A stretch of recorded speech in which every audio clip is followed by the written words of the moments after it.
Good afternoon, ladies and gentlemen, and welcome to the live coverage of round 7 of the World Senior Team Championship.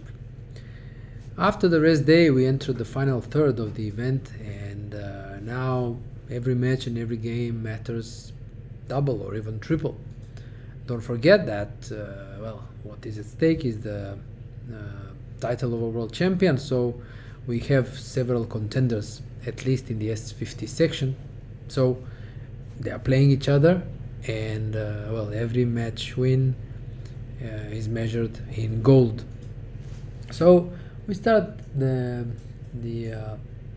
coverage of the games. On board 1 we have Italy USA, and I'll just read the board pairings. It's David against Shabalov, Godena against Elvest, Ortega against Novikov, and Belia against Yermolinsky. We have only a few moves on the boards. On board 1, David against Shabalov chose not to enter any open Sicilians and went for the Moscow variation with bishop b5 check. Knight d7 was played, and now bishop a4. This is a somewhat rare move, but the idea being to get away from possible attacks with a6 and c5. Other moves like short castle and d4, a4, c4, all are possible. In fact, knight d7 is, apart from the other two options, knight c6 and bishop d7, is considered as the most, let's say, fighting option for black, because it keeps most pieces on the board. So bishop a4, knight f6 played, attacking the pawn on e4. Now knight c3, okay, short castle. This is a pawn sacrifice. I'm pretty sure this should be theory, but I'm kind of not remembering anything clearly at this point how theory should go, so I can just check that for you and for me. So knight d7 and now bishop a4. Just curious what the database says. I'll see that in a moment as I'm completing the search booster. You know, as they say, I just updated my database with the latest tweak, so now it needs to be, the search booster is updating. So knight f6, short castle is the main move. And in fact, okay, normally black doesn't take the pawn. Main moves are e6, a6, g6, but knight e4 has been played in 82 games according to my database, even played by Michael Adams, beating Romain Edouard in 2020, and other players have played this with black, but it turns out to be risky, because after knight e4, rook e1, okay, e6 was played. I wasn't really expecting black to take on e4 because it's risky, and as I said, with high stakes, players tend to avoid risk. So e6 played, which, as I said, is the main move. Now rook e1 normally is played, and then white will likely go either c3 d4 or c4 d4, depending what center he would like to establish. Like with c4 d4, it's going for the hedgehog and some sort of Maroczy bind, and c3 d4 aims for a full center. Let's check board 2. Okay, we have a queen's gambit declined, accepted, d4 d5, knight f3, knight f6, c4 takes, c3. This is Godena's main weapon against d4, and he has played this line with the b5 here, but I was actually recently analyzing it, and I found it to be somewhat dubious.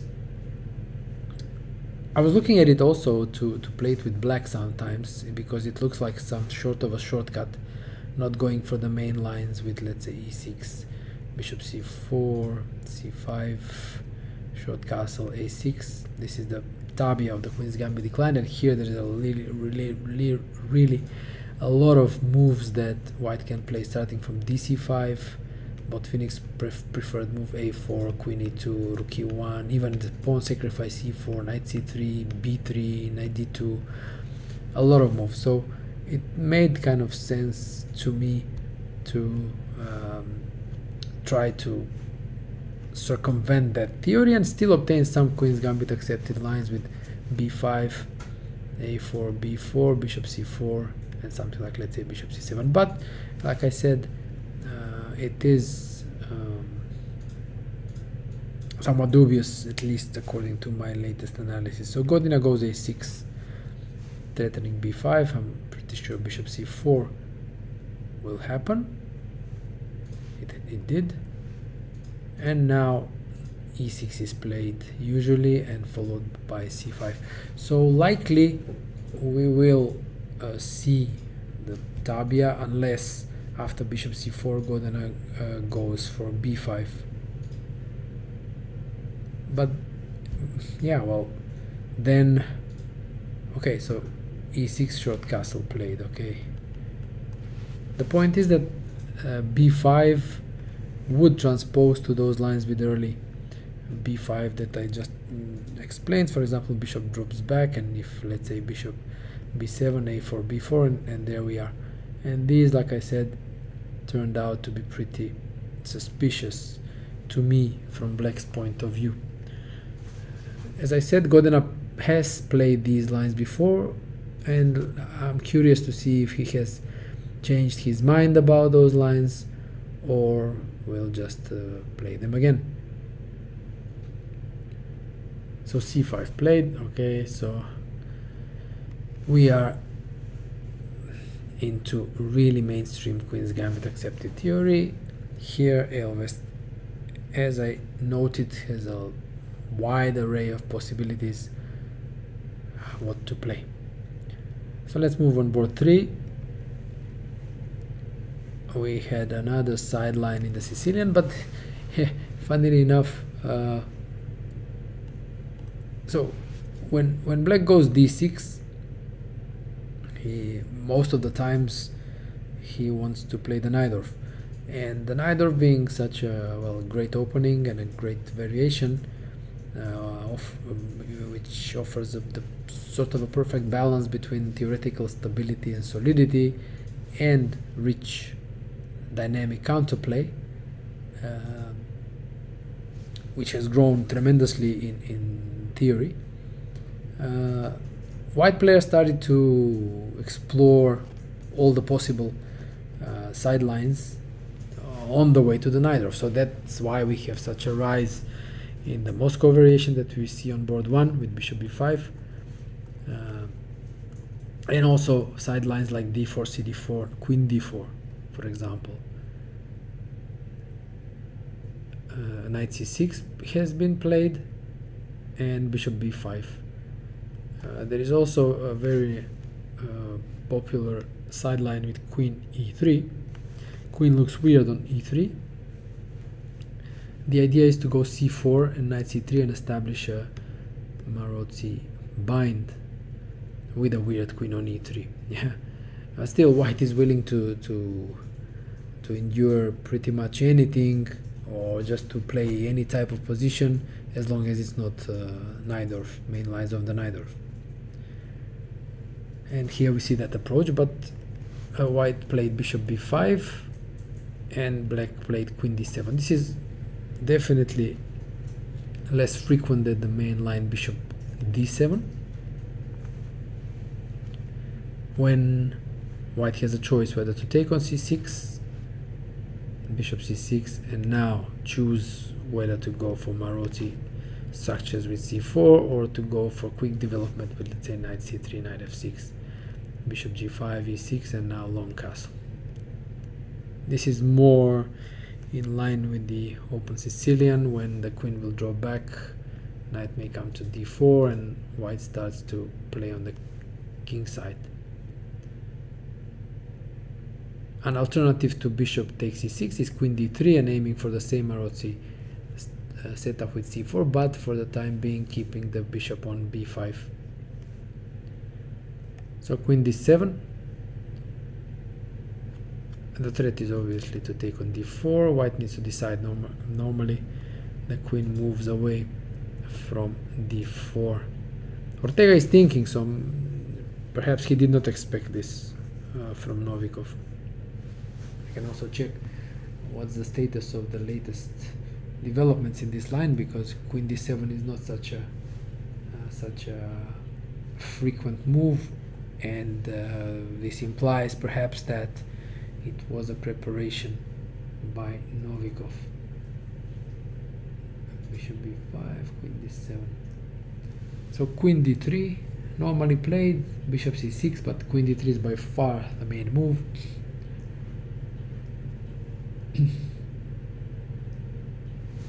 When black has a choice between a6, g6, knight f6, the usual developing moves.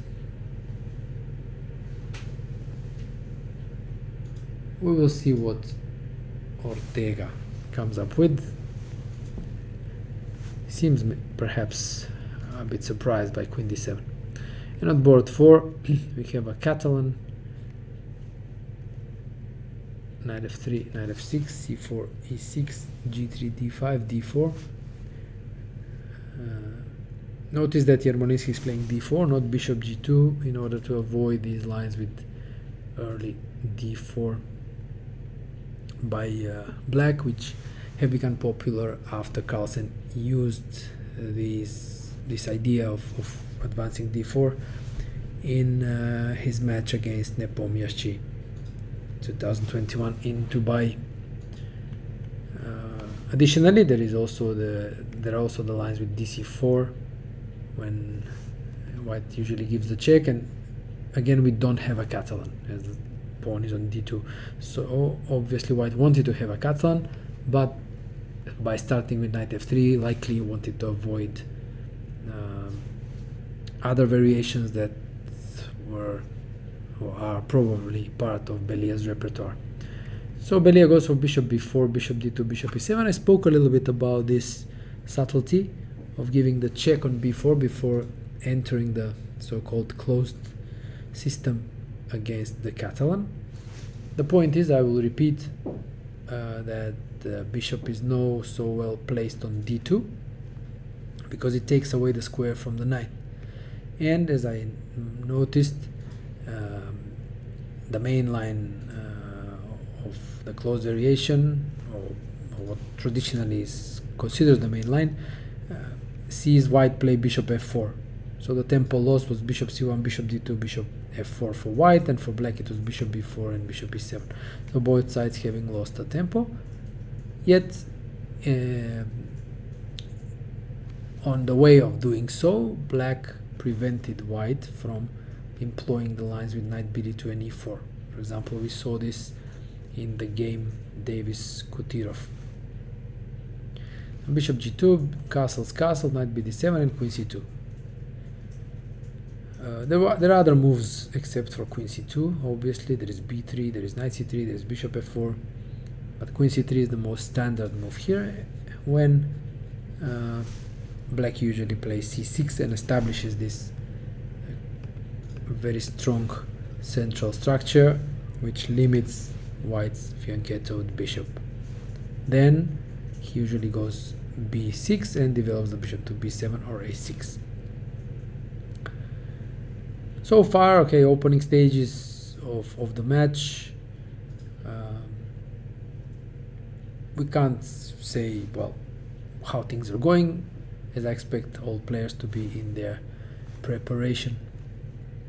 Moving on to the match on board 2, we have Iceland against North Macedonia Alkaloid. On board 1, we have a duel of players who were, well, at least for Hjartarson, who reached his peak in the late 80s, when Kirill Georgiev was also a very strong player in the late 80s as well, though his longevity was continued into the 90s and well into this century. And here we have a Najdorf, So Ace4 C5, knight. So Hjartarson goes for Najdorf. Curious move order by Kirill Georgiev. Knight F6, maybe avoiding the lines with Queen D4 that we saw in the game Ortega-Novikov. So CD knight Queen D4, for example, and he first goes Knight F6. Now, if White doesn't want to go into mainstream theory, he should likely take on C5. Maybe push E5, but I don't think that's very good. So it's a way of kind of limiting White's options. So White plays Knight C3, CD, and if now Queen D4, you see that with the knight already on C3, White no longer can employ the lines with the Maroczy setup with C4. But probably that was never Hjartarson's idea, so he took with the knight, A6, Bishop E2 line, and now E6. We saw the game Mrva Georgiev, where after which we also had Georgiev as guest in the studio, and in that game he chose the move E5. It's definitely the more popular move nowadays, and for quite some time it has been the more popular move compared to the E6 and the classical Scheveningen, which was Kasparov's favorite reaction, even though also in his later years he switched to E5. And this was possibly intended as a surprise to Hjartarson, who may have expected E5. But E6 also is a more fighting option, because it is considered that it's, well, these lines in the modern Scheveningen in the classical Scheveningen are not that popular nowadays. Yet they are very complex, very full of internal fight. Yeah, it's not surprised that Kasparov liked them so much. So what's notable in this choice is that Georgiev is going for a full-fledged fight. He's not seeking only to equalize and maybe play solid and maybe make a draw, but he wants to play the game with mutual chances. So short castle, Bishop E7, A4. This is the way Karpov played the classical Scheveningen with the white pieces, restricting black's counterplay with B5. While the knight is still not on C6, black has options, for example, of being more flexible. In some lines the knight can go to D7. But after A4, knight C6 is usually played, as it stops possible A5 that would fix black's queenside, and also it targets the B4 square. So bishop E3, castles F4, queen C7, king H1, rook E8, the move favored by Kasparov, played in almost all the games, almost, like I say, when he had this position as black. And now Hjartarson going for bishop F3, one of the many moves. The last time these positions were extensively explored on World Championship level was after the Kasparov-Karpov matches. It was in 1995 when Anand was playing Kasparov for the World Championship, and in that match he mostly explored two moves. One was bishop D3 and the other one was bishop F3. Nowadays bishop F3 is considered the more critical move. The idea is to strengthen the pawn center and then advance with G4, G5 when the bishop can draw back to G2 with a double function. One is to lend more support to the E4 pawn, and second is to prevent any possible breaks by D5, as the bishop on G2 also controls that square one more time. The bishop on G2 also serves to protect the king, weakened by the advance of the G pawn. Georgiev is thinking for 14 minutes, has spent by here. Hjartarson has gained time on the clock, so I'm not quite sure who surprised whom. As I expected E6 to be a surprise for Hjartarson, but well, he an experienced player probably prepared against this option as well, as Kirill Georgiev has played it many times. So an interesting development. I will check my files on the modern on the classical Scheveningen, because I've really done a lot of work in this line. I have played it with black many times, and I have to say that here my results were incredible. As compared, for example, to the more usual Najdorf move e5, which I've also played a lot. But my results with the Scheveningen with e6 after e6 after bishop e2 e6 have been really great, and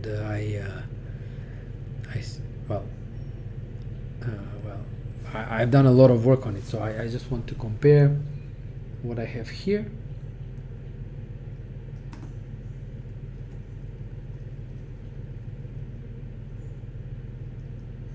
A4, rook e8, bishop f3, and here what Kasparov used to play is bishop d7, and this was played in the his matches against Karpov. Well, actually, not really. He played bishop d7 after his matches with Karpov. He played it in a game against Van der Wiel. And in the matches against Karpov, we... just a second.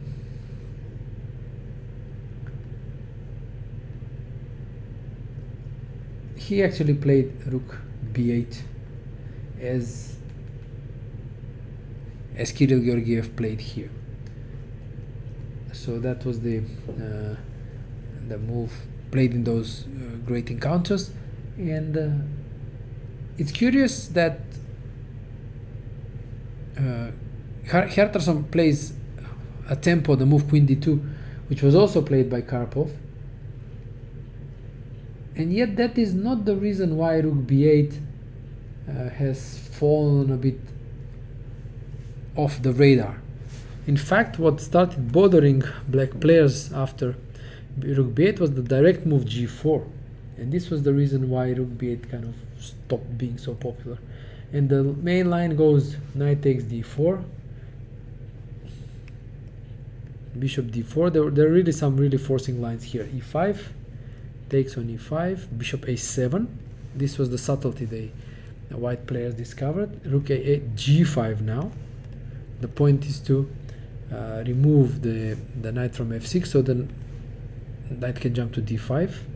So rook d8, queen e2, knight e8, bishop e3, bishop e6, and this position was extensively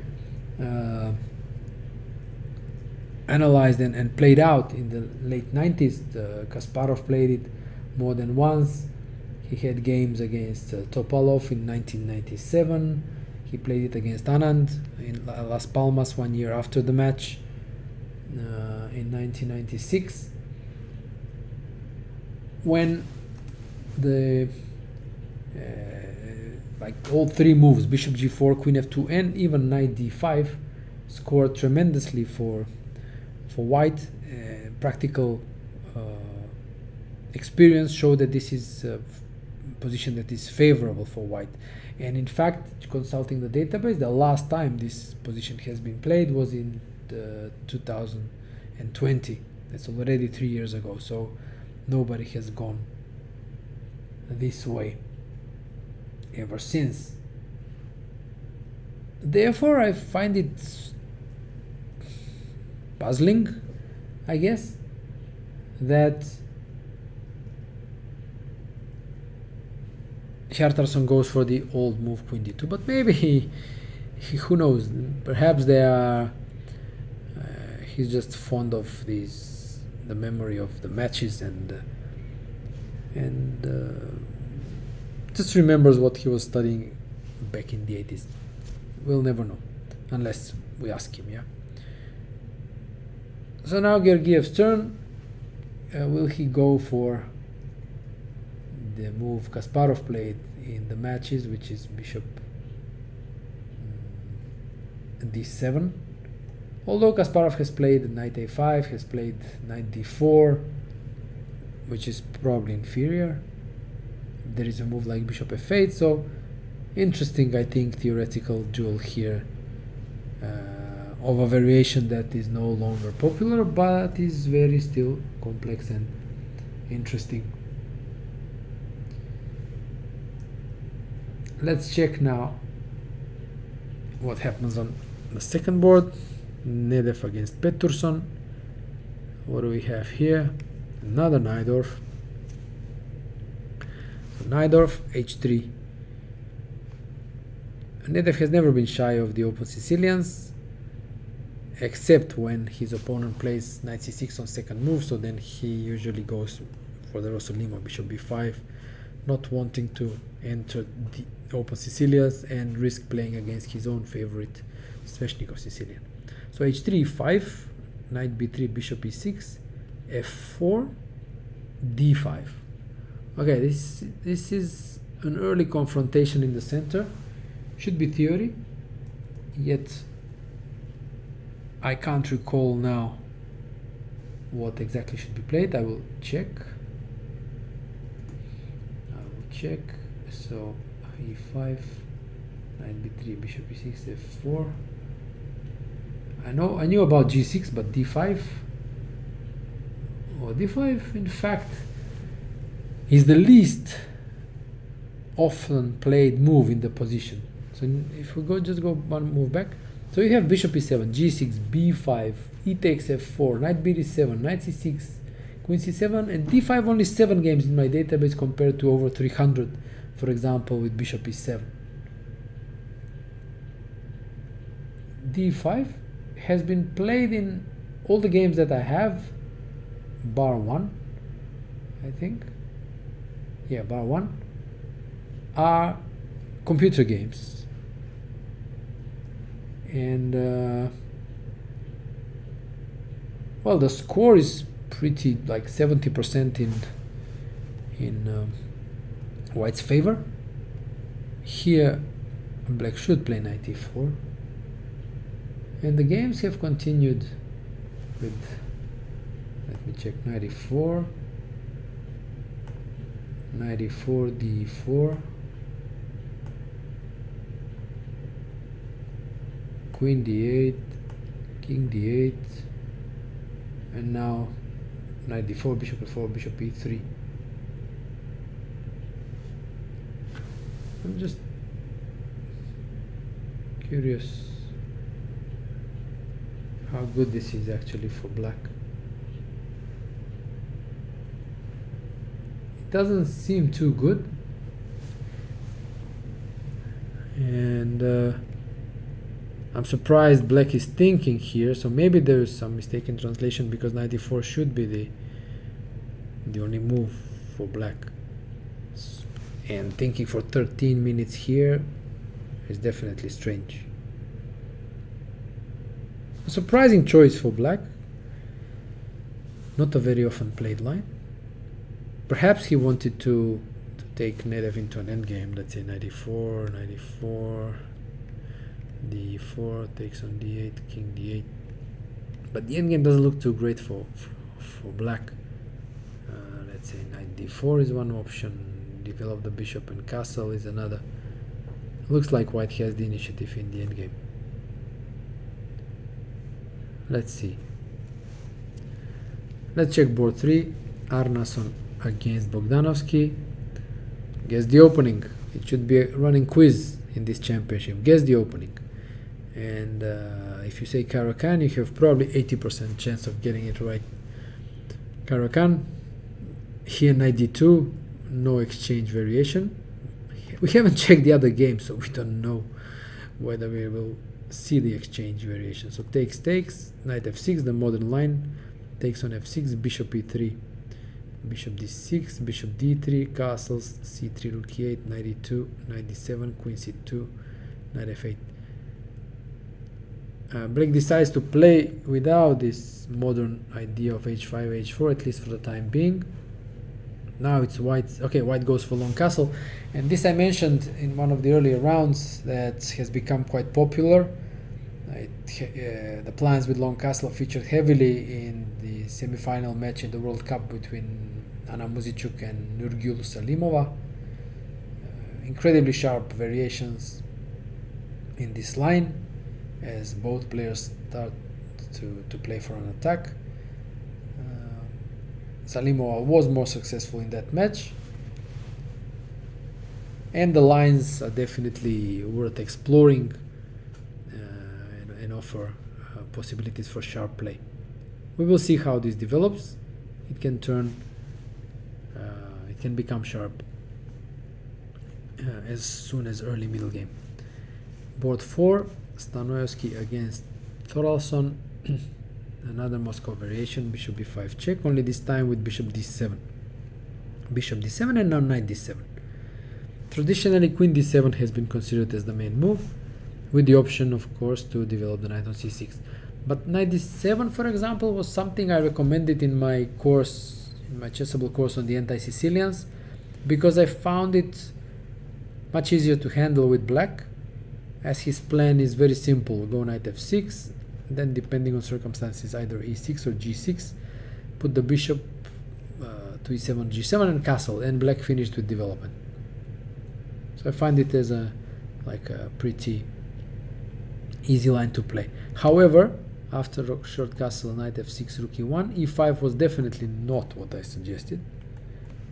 I'm pretty sure I suggested e6 and then just develop. The point being that after, let's say, c3, bishop e7, d4, castles, the full center doesn't really worry black, as he is comfortably developed behind his pawns, and the lack of space doesn't bother him because the queen can come out to b6 and everything is harmoniously placed.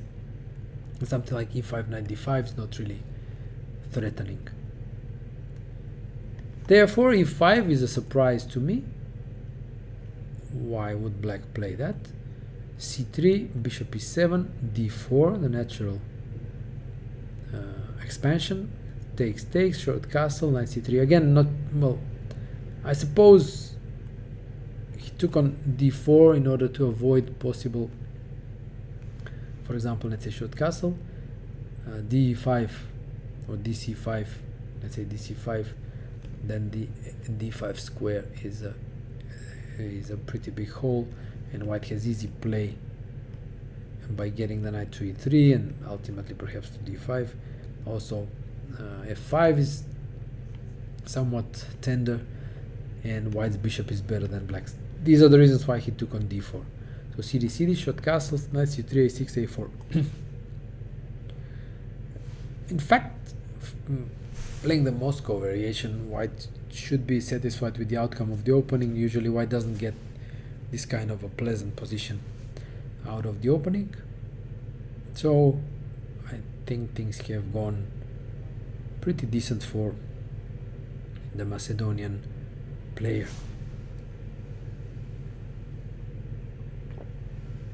Let's now move on to the match between the English teams. England 1 against England 2. Board 1, Adams against Dishman. We had a Sicilian with g6, and here Adams going for c3. I mentioned this as one of the options if white doesn't want to play an open Sicilian after d4, or doesn't want to go for the Marozzi bind with c4 and d4 then. So c3, d5, and now we have some sort of I mean, if white takes on d5, we have some sort of a lapping. So usually rising after c3, d5, e5, queen d5, and then playing g6, let's say on the next move, d4, g6, knight f3. Adams decides otherwise. He goes e5, which is logical, as building this, let's say, French structure of d4, e5 is especially effective against the fianchettoed bishop, rendering it rather passive. So for the time being, black does not put the bishop on g7, goes knight c6, bishop b5. The idea of the move is to, if necessary, for now pinning, but if necessary to even take that knight and then secure stability in the center. So bishop g4, black does the same, pinning the knight on f3, d4, cd4, cd4, queen b6, putting pressure on d4 and also attacking the bishop. So bishop takes c6, eliminating the knight. bc, knight bd2. This is White's idea. He wants to keep stability in the center, and if allowed to finish development and untangle, then knight b3 and landing on c5 would be a dream position. Black will try to prevent this, obviously. So queen b5, trying to prevent castling. Queen e2, e6, e6. I guess it's okay, because I would expect perhaps taking on f3 first to get rid of the bishop, because after e6 takes on b5 and knight h4, suddenly this bishop is short on squares. So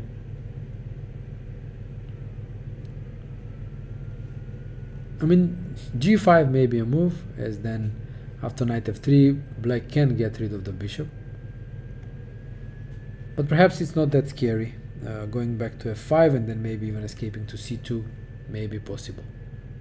What's notable here is that Adams has spent 25 minutes up to this point and black has spent only 2, which implies that black has out-prepared his renowned opponent. So let's see what Adams does out of this endgame, which at first sight appears okay for black. Board 2, Lewis against Fleer, and we had the triangle Slav when White didn't mind going for the complications that I kept mentioning in some of the earlier days. Bishop b4, bishop d2, not Carlsen's knight c3, but bishop d2, queen d4, bishop b4, queen e4, bishop e2, knight a6, bishop a5. There is also a curious move here, bishop f8, attacking the pawn on g7, the point being that the bishop cannot be taken. Bishop f5, bishop f8, and bishop a3 and bishop c3 are all theoretical moves here. In fact, I think White could have and likely prepared quite thoroughly for this game, as this line is on Fleer's repertoire for a very long time, and it's a line where White can target in his preparation with some really deep prepared lines. So let's see if he managed to do that. Bishop a5 is another brute direct threat of mate. So b6, queen d6 now. Queen d6. Black played bishop d7. If let's say black takes the bishop, likely long castle threatens mate and threatens bishop f3. So bishop d7 and now bishop c3, attacking g7. Very sharp line. White sacrificed a pawn for quick development and control over the dark squares. But it's all very tactical and concrete, and a lot depends on not only good preparation but also good memory. And we will see how players have fared.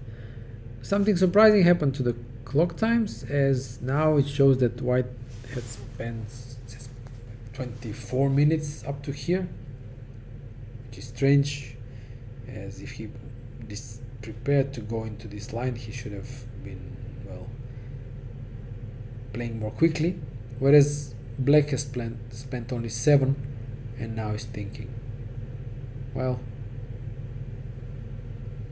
okay, we will see. Let's see board 3, Arkell against Clark. So we have a Grunfeld, cd5, knight d5, and now g3. Arkell's favorite, to always liking to put the bishop on g2. He also plays the fianchetto lines against the King's Indian. Short castle, bishop g2 takes on c3. Another option is to play the lines with knight b6 and then let's say knight c6, aiming for e5. though this move order, when white has already a knight on c3, is considered, the plans with g3 are not considered very dangerous, exactly because of this knight takes c3, bc and c5, which is thought to give black a good game. However, this has never bothered Arkel, who always likes to play his favorite structures, his favorite structures being ones that provide solidity and good king shelter. So he's not bothered by objective evaluation and hopes that even if the position is objectively equal, his superior understanding and the solidity of his position will allow him to outplay his opponent. So short castle, knight c6 and e3. So there we go. This is a very strong structure, limiting the black's counterplay against the center. Bishop e6, queen e2, queen a5, and now knight g5. Already so 5 minutes spent by Arkel and already almost half an hour by black. Maybe he did not expect knight g5. So it's nothing scary really. The bishop will just move, and I don't think it's a very practical choice to think for half an hour in this position when either bishop f5 or bishop d7 look acceptable, and it's not a, let's say, game deciding choice so that you spend half an hour here. You will need this time later on in the game. So a bit impractical, but okay. Every player has their own ways of dealing with things. And on board 4 we have Stebbings against Davies. So started d4, e6, knight f3, knight f6, and now g3. We saw this move order in the game Georgiev Adams the other day. It's quite possible that white did not want to go c4, perhaps fearing the Benoni that Davies played so well in round 1. So g3 is really pretty solid way to start the game. So d5 by Davies. Bishop, if you remember, Adams played c5. So d5, bishop g2, now h6. This is interesting as it isn't strictly necessary, obviously. Black's plan is to go bishop d6 and not allow bishop g5 and possibly bishop f6. In fact, now soon enough we transpose to the Catalan. Short castle, bishop d6, c4, short castle. It's a line that I have looked at in fact for black, and it's not such a bad line, even though it looks a bit unorthodox. Usually black can employ it, for example, in the normal Catalan move order like this, c4, d5, g3. Black can employ it by using the same trick that we saw in the game between Yermolinsky and Belia, check, and then drop back to d6. And let's say bishop g2, h6, castles, castles. And in fact, Carlsen has also played this more than once with black. It's an interesting line.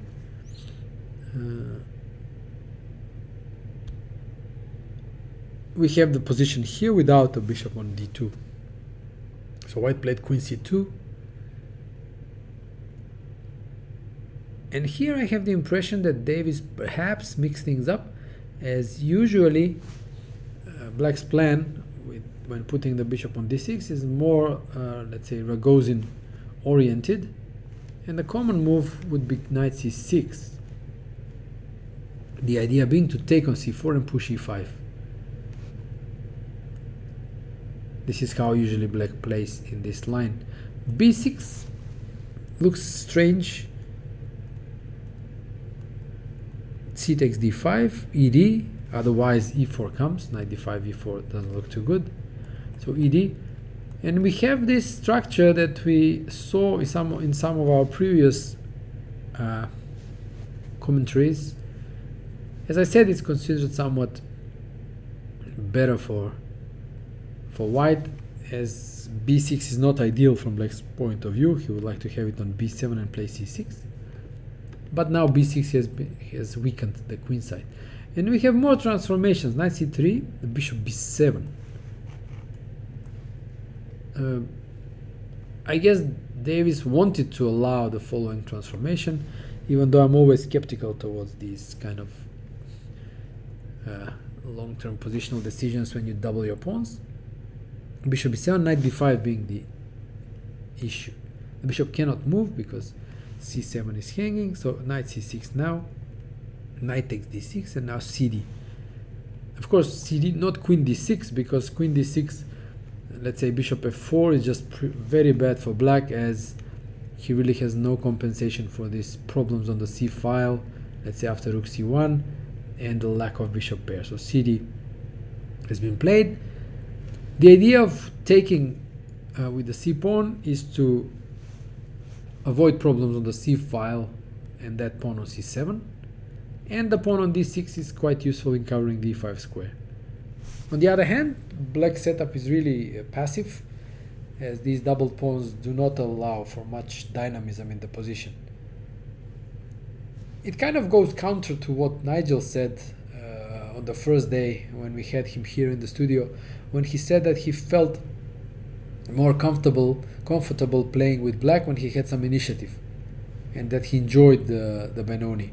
And here he does something completely opposite. He plays a really stale, very static position with black. Maybe he's feeling the pressure of the team match, wanting to stay solid and be solid. It's a possible explanation. I can't say it's to my liking, as like I said, black is really very static is, I think, the best word, as he can't create any dynamism in the position. On the upside, it's a solid position. White needs to do a lot of maneuvering in absence of pawn breaks. So, likely a long game ahead, unless we get a quick draw. So, okay, we did a roundup of the S50 games. Let me check the comments, if there are any. Okay, something.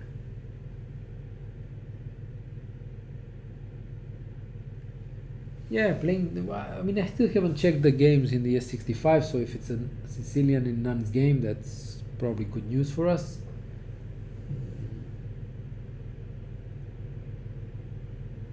Okay, people watching.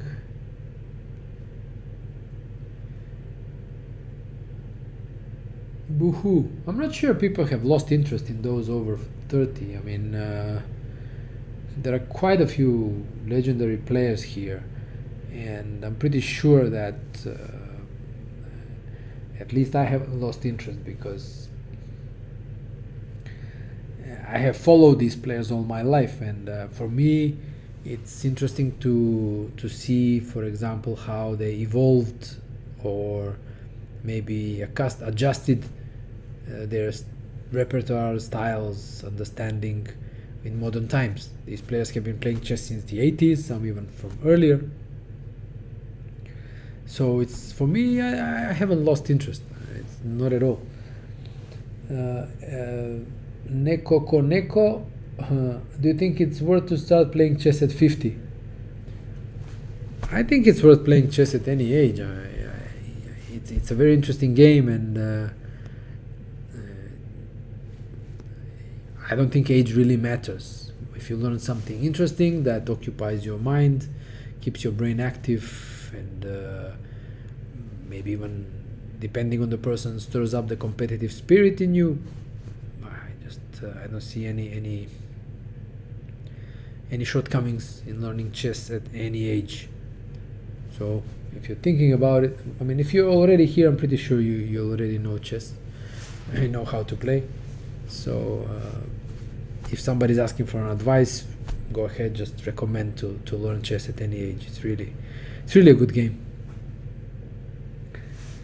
Okay, so now I'll go to the S65 section and just move to the match between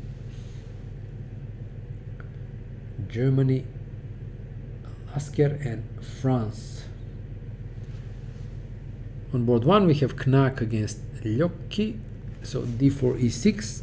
I mentioned that Ljocki is a player of the French, and I mentioned also that I've beaten him in a nice game very long time ago, and he also plays the Dutch, and here we see him play the Stonewall.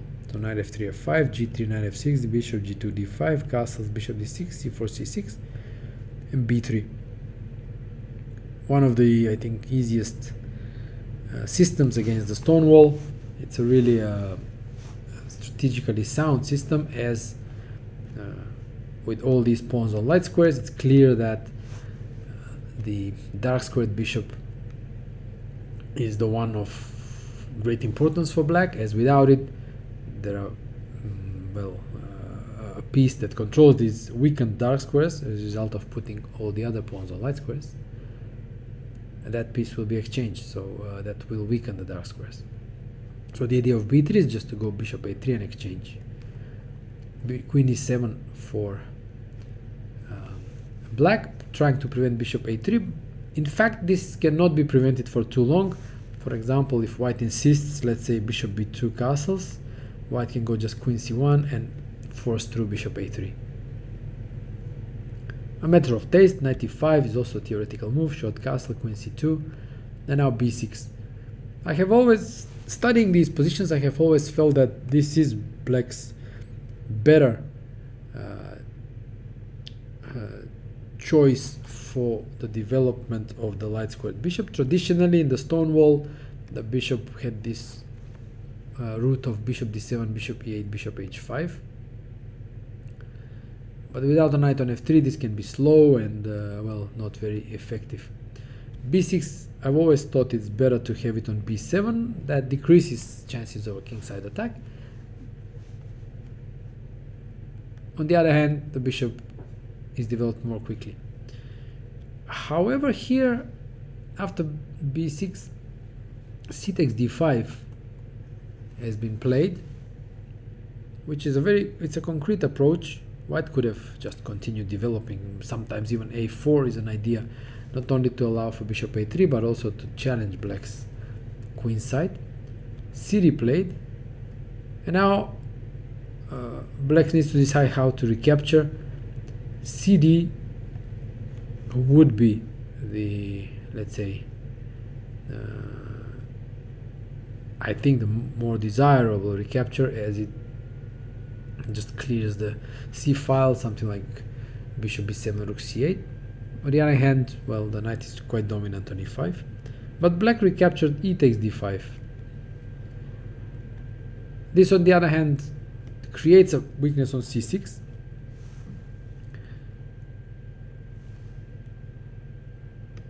And it elongates, let's say, the original diagonal for that bishop on c8. Now, taking on c6 is possible. Knight c6, knight c6, queen c6, let's say bishop b7, queen goes back to defend the pawn, and rook a c8. It appears that black has some compensation for the pawn here. There's quite some activity of the pieces. It was possible for white to enter here if he wanted to, but he didn't. He went bishop b2, defending that knight on e5, queen e6, knight d2, bishop b7, and bishop h3, attacking the pawn on f5. The knight on d2 will likely go to f3 to support that knight on e5. Black is thinking now what to do with that attack. g6 is the most natural move, but there is also a move like knight g4. So he's thinking here. Both players have spent approximately the same time, over 20 minutes, to reach this position. So we'll see. Let's go board 2. We have a Rose against Meister. The evergreen London system, yeah? c5, c3, knight c6, e3, e6, knight d2, knight f6, knight f3, bishop e7, bishop d3, and now knight h5. Using the fact that the bishop white didn't play h3 to allow for bishop h2. Bishop e5 now. Takes on e5, takes on e5. Now the knight is stranded, g4 is a threat, so g6, c4, bishop d7, queen c2, queen c7. Pretty sure this is not theory, and I'm also not sure where the players started playing independently. We have a fresh position, that's what matters. Who got what out of that exchange on e5? Black got the bishop pair, that's the obvious part. White got an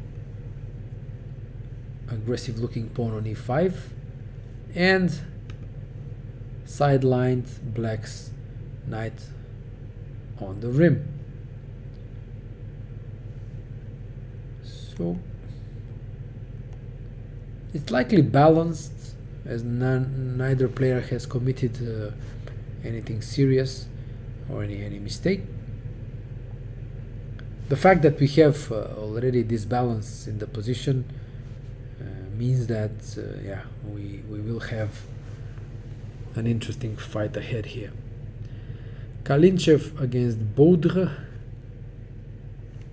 We have the Bogo-Indian, bishop b4 check, knight bd2, bishop d2 obviously being the alternative, or knight c3 going into the Nimzo-Indian. d5, one of the possible ways, a3, bishop e7. Black can play in more than one way in the Bogo-Indian. Here he chooses a line that kind of resembles the Queen's Gambit declined.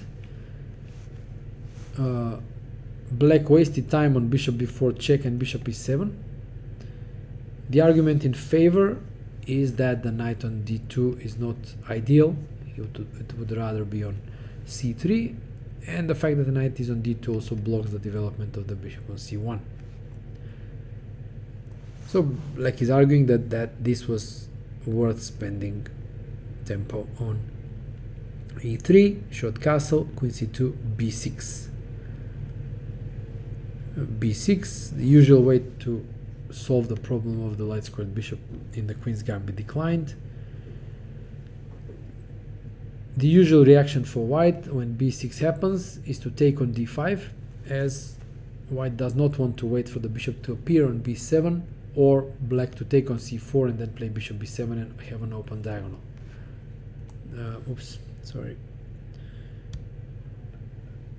There are other moves as well. Knight d7 is possible, taking on c4, c5 is likely possible.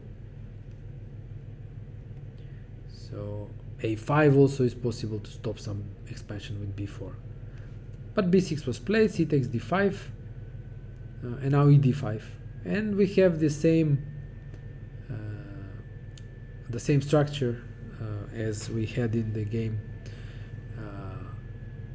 by Nigel Davis. However, the difference being that here there is no fianchetto of the white bishop, but white has played e3. Ideally, black would like to keep the long diagonal open for the bishop, but here it's not that great because e4 just creates a good center for white. So e d5 was sort of forced b4. White is expanding on the queen side and fighting against possible opening of the center with c5. So bishop d6, improving the position of the bishop, bishop d3, knight d7, bishop b2 and queen e7.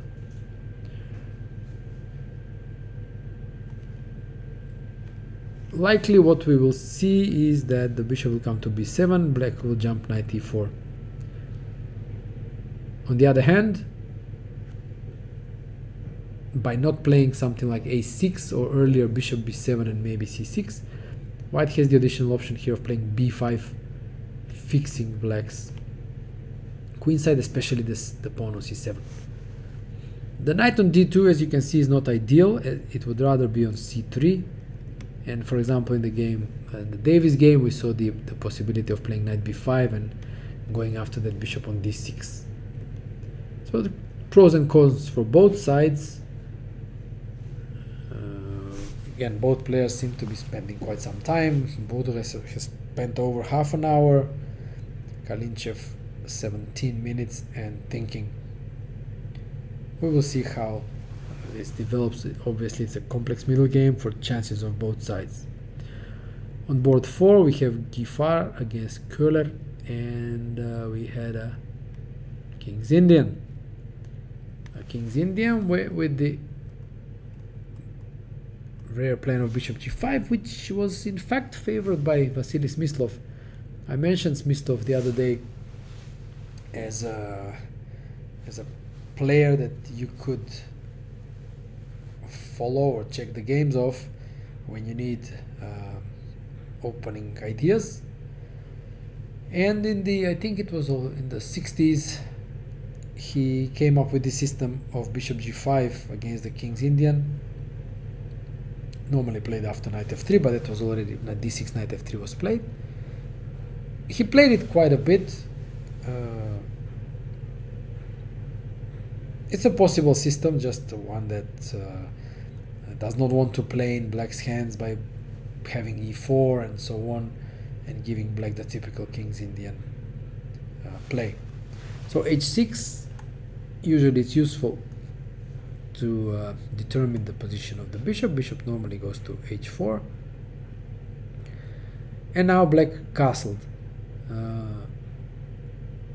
And in view of what he did later, maybe it makes, at least makes more sense to me to start with g5, bishop g3, knight h5, not determining the position of the black king. Just staying flexible.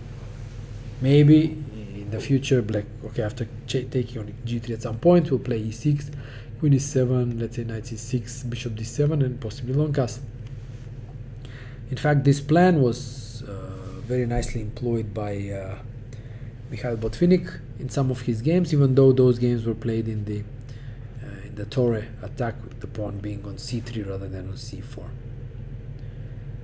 Still short castle, e3, and now g5. There were other options as well. c5 is an option, even without castling here. For example, dc, queen d8, king d8 is an okay endgame for black, and I think that was played by Fischer against Benko in the candidates tournament in 1959. So mixing short castle and g5, I think it's a bit unnecessary. Yeah, bishop g3, knight h5, knight d2, attacking the knight, forcing the exchange, takes. And what happens is that somehow, okay, in some ways, in some lines, white could create an attack here. Black went c5, and now dc. Well, the pawn was attacked, and going for d5 is an option as well, even though going for the Benoni structures with an unopposed dark squared bishop is usually considered good for black. Here, the characteristic of the position is that white's bishop will, in absence of a pawn on e4, will be quite active on d3, looking towards black's king side. White decided otherwise, took on c5, went queen c2, knight c6, a3, stopping knight b4. So white obviously wants to castle long, queen a5, knight b3, queen c7, now knight d5. A lot of tempo is spent by black with that queen. I'm not sure why exactly. Queen e5, long castle, bishop f5, bishop d3. This is very concrete. Obviously bishop d3 will happen, and rook d3, as the queen cannot move from c2 in view of queen b2. So after the exchange on d3, normally black should be fine with that strong bishop. But I mean, white is also fine, as he has really solid position and no weaknesses. Let's move on to the next game and next match, which is England against Israel, and in fact we have a draw on board 1. Okay, this was unexpected. So we had a Najdorf against John Nunn. Okay, that takes some courage. Nunn goes for the sharpest line, bishop g5. I think I told the story that how I was influenced by his book Najdorf for the Tournament Player. I bought it in 1990 when I was playing the World Championship under 14 in the United States. That was the championship where in fact Judith Polgar played and won. And during the event there was a book stall, and I saw this book, and as I was playing the Najdorf, before that I was using Lepeshkin's book on the Najdorf, and when I saw Nunn's book I said, oh, this must be great. So I bought it and immediately started studying it, and that book had a really big impact on my chess career, because for the first time I kind of felt stable and safe when playing black, as I after studying that book I had this confidence that my black repertoire is really good, and my results improved immediately. Just a couple of weeks later I played the so-called Pioneer Championship of Yugoslavia back then, which was under 15. I was still 14, but this was under 15, and I finished third in this championship. And in fact the players who finished ahead of me were they were 1 year older. So that was, you could say, a start of my kind of more serious, let's say, chess career. And Nunn wrote this excellent book. Some years later he updated it in view of the increased theory. He split the whole Najdorf in 2 books. One was the main lines with bishop g5. A single book was dedicated to bishop g5, and all the other lines were put in another book. So there were 2 books. I bought those 2 as well, obviously. So here he goes for bishop g5, e6, f4, bishop e7. This is the, let's say, the traditional main line. Nowadays you get all sorts of stuff apart from the poison pawn with queen b6. There is also h6 and queen b6. There is knight b7, favored by Gelfand, for example, and there is also queen c7, which is, well, not very good probably, but I mean, you could check Kasparov's games when he was losing badly in this line, when he played some rapid and blitz against the modern players. But bishop e7, queen f3, queen c7, castles, knight b7, g4, b5, bishop f6, knight f6. In fact, all 3 captures are possible. In that championship, Yugoslav championship in 1990, I won a very nice game with Fischer's old move gf6. Unfortunately, this is refuted nowadays after f5. White has a big, I would say even up to winning advantage according to modern computers. So likely the gf6 is no longer playable. But the other 2 moves, bishop f6 and knight f6, both are. Grunfeld took with the knight, g5, knight d7. Now f5 is the main move and the sharpest one. The alternative is something like a3.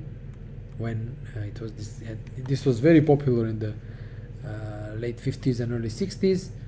It was played by Fischer with black many times.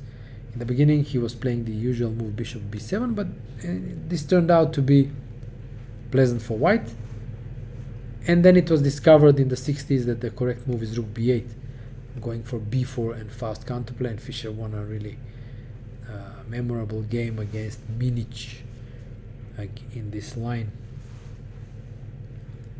So f5, though, is considered the sharpest move, sacrificing the pawn for pressure on e6 and activity. When Fischer faced this against Chokaltea in 1967, he played the move knight c5, ignoring the pawn and strengthening the defense of the e6 pawn. And after f6, gf, bishop f8, we have a huge tabia, which nowadays is considered like, again, almost winning for white. And that's, in those days, Fischer won quickly. Nowadays it's a different story, and this is, as I said, considered like almost winning for white. So the resurgence of the whole line happened when it was discovered that the suicidal looking short castle is in fact very playable. All of the quick winning attempts with f6 or fe6 have been diffused with modern preparation and modern engines. And nowadays the main move is considered to be rook g1, preparing f6. None went for queen h5, and I will check my notes. I think that this should lead to some sort of a forced draw, but I'll let you know in an instant.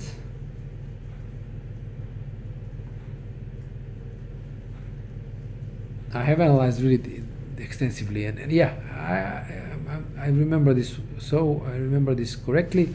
After queen h5, b4, it seems that Nunn forgot sort of his theory, because wanted to just play, but probably not a very good combination if not prepared well.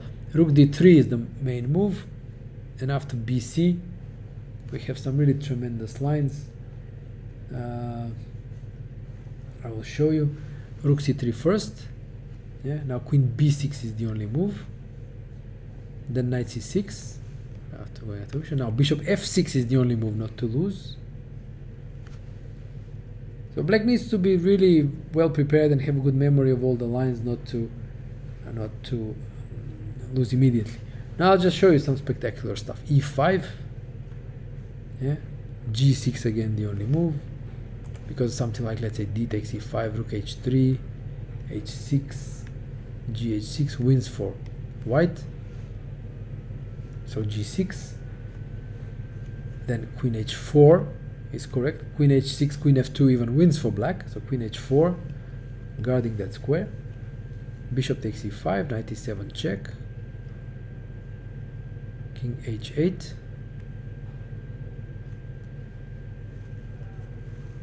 And now f takes g6, f takes g6, knight, f takes g6, knight takes g6, king g8, and now a perpetual comes. So this is one of the many complicated, beautiful, flashy lines which in most cases lead to some sort of a draw. Knight c2 is not something I have looked at, but it doesn't look too great. Let me check if he has been played, though I doubt it. I mean, it has, but it's not so good. So knight c2, e5 is the common reaction. f6, e4, fe7, rook e8, knight d4. Normally we have this position with the rook on g1 and the queen still on f3, and that's the better version for white. Here it appears that white mixed up something.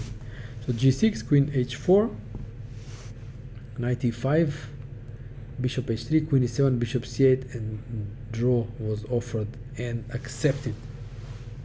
Black is definitely great in this position with that untouchable knight on e5, and I think he safely could have continued, as there is no danger against his own king, while he can still play on the queen side. Let's say take on c8 somehow, let's say like this, and then play on the queen side. Maybe queen will come back to c7, maybe a5, a4, b3, and so on. So really it's a promising position for black, but perhaps out of respect draw was accepted. So actually, even though you could argue that white wasted, English team wasted the white pieces, in judging from the situation on the board, in fact, draw is a good result for them. Board 2, Birnbaum against Kosten, Nimzo-Indian, Queen C2, B6, one of the modern lines, intending bishop B7, E4, the only critical move, C5, and now A3. This is strange. Normally D5 is played, Queen E7, and so on. That's how theory goes. A3 takes on C3, BC, and now D6. So we have the standard Nimzo-Indian issues with the double pawns, with the queen already weird on C2.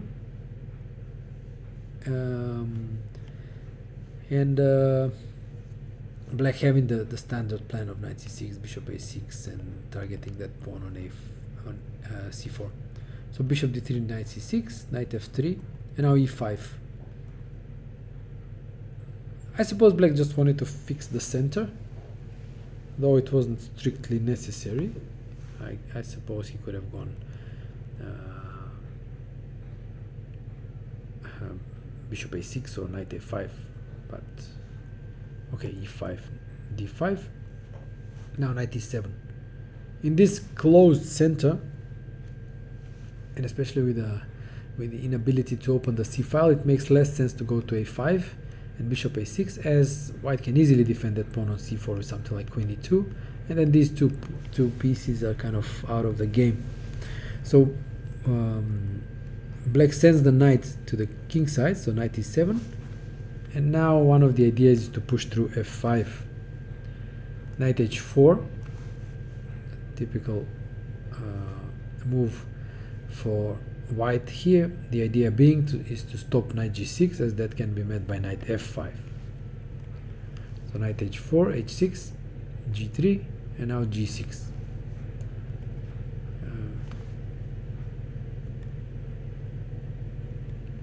Normal position, I would say. I would just like to mention that in a very similar situation here on the king side, the famous fifth game of the match between Spassky and Fischer went knight G6. Yeah, knight F5 here would be the move for white. But in that game we had exchanged pawns of F4 and D6, so the position was F4, F5, D5, and after knight H6, knight G6, Fg, and short castle, black had a good game. Here that is not really applicable, because I said knight F5 is an issue, and that's why black plays G6. Now he covered all these squares, so no, there is no bishop G5, there is no knight F5, so he can now calmly prepare either F5 somehow, or maybe after some preparation even G5. Now, it would be interesting to see where he sends his king, because king F8, king G7 is one possibility, but there is also king D7, king C7. And then after, let's say, bishop D7, the queen can go to G8, maybe G7, the other rook can come to F8 or G8, and then black can start actually pushing on the king side. This looks like an interesting strategical battle. Let's check board 3, Chapman against Kagan, King's Indian again, H3, very popular, the Makagonov variation. Castles, bishop E3, knight A6, knight F3, and now C5. I was never too high of an opinion when black supports C5 with knight A6, as D5 is one thing, but another thing is that if white keeps the tension in the center, black just ends up in some sort of a Marozzi with a knight on C5. Well, okay,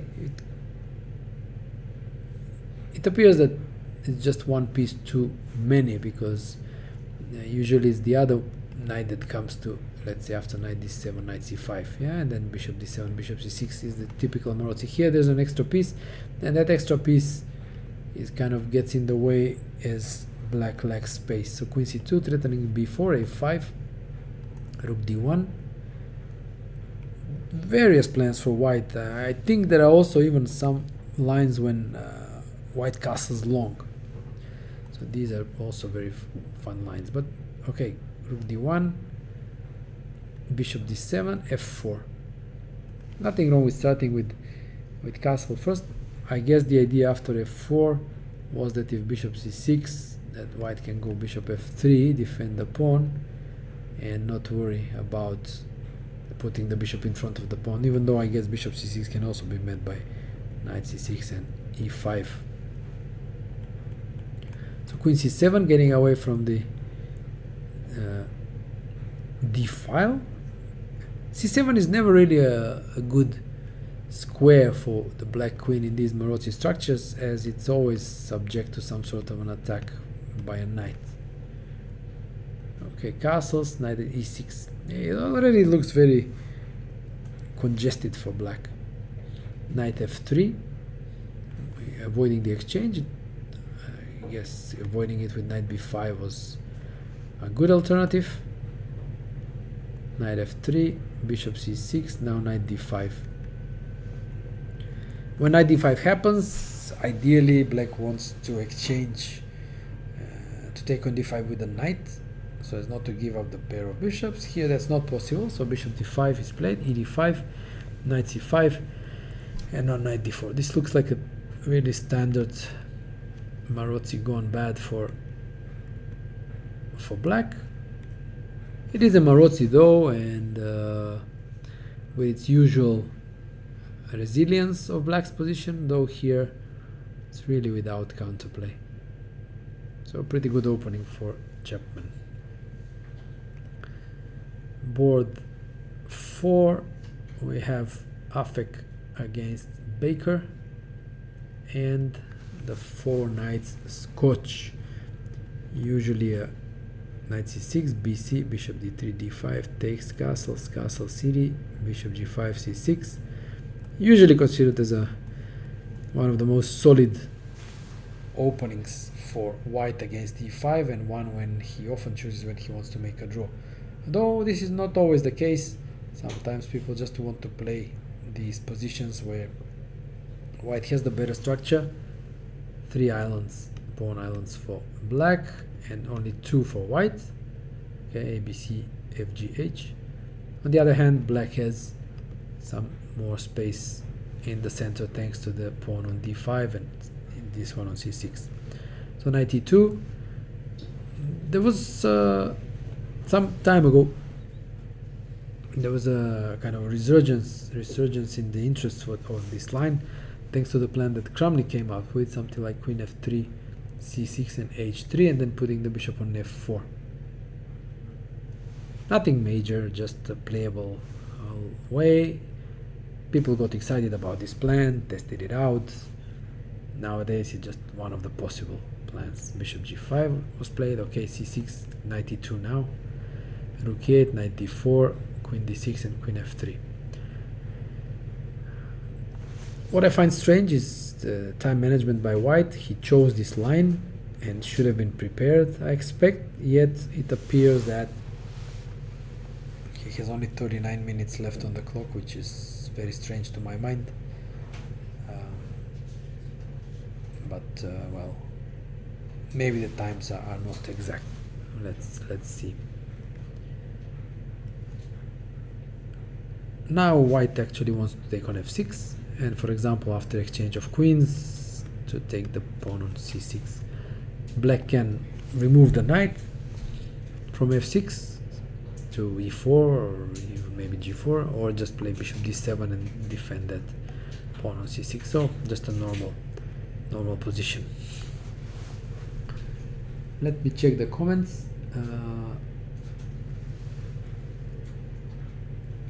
Okay, good luck Kevin playing the World Seniors.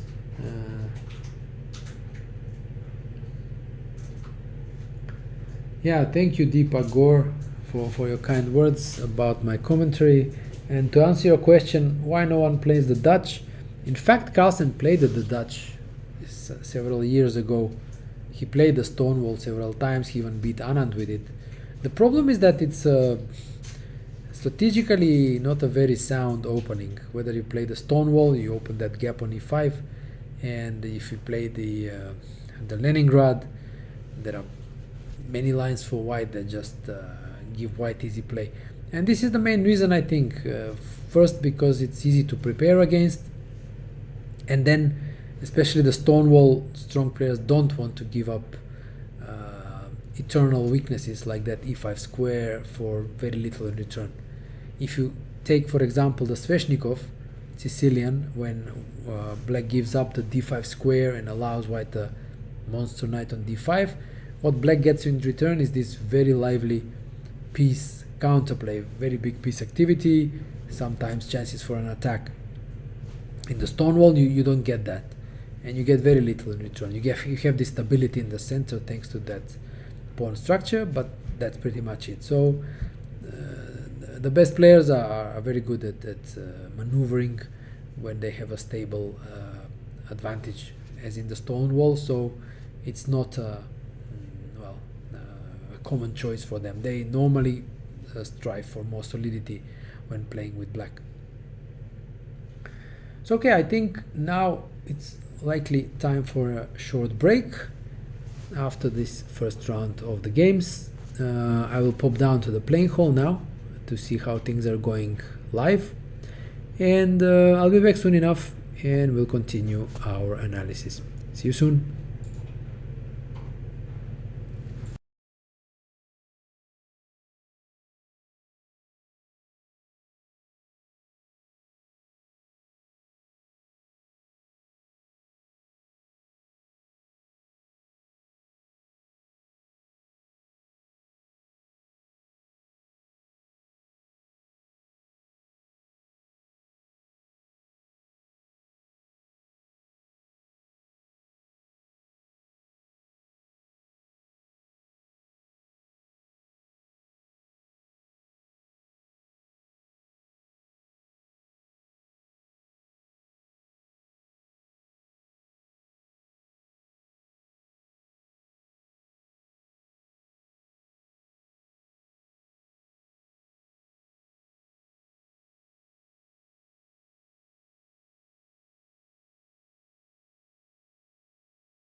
Okay, put it here Do centrally. you want to test?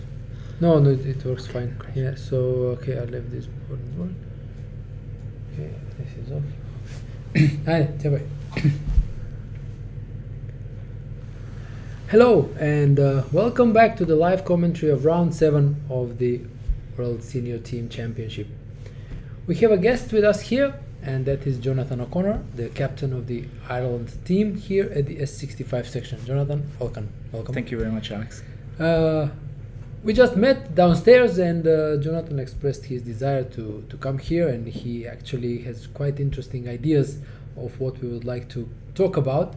But first of all, I just wanted to ask him, how is the Ireland team going? Well, we would not be one of the strongest teams, Right. and we're yet to win a match. We've drawn a few matches, Okay. but today, at the moment, we're 2-1 up.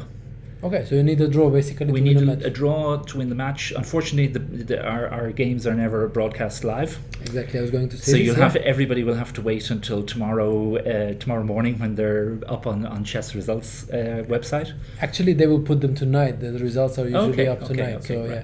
But no, the results will be, the PGNs will only come up Oh right. in the morning. Not this. Yes. Some of them are non-live anyway. boards. Yes. But but the last game is, I think it's tricky for us.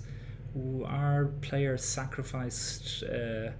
He's got a rook against 2 minor pieces. Okay. And it's complicated. He's like this. He's had some chances, I think. Okay. Chances to win or chances to draw? I'm not Difficult to sure. say. I'm not sure. I think if I was white, which our player isn't, with 2 bishops and knight against rook and bishop, and there's a pair of queens. Yeah, I think I would prefer in that situation to have the minor pieces, but All right. I like the minor pieces. So,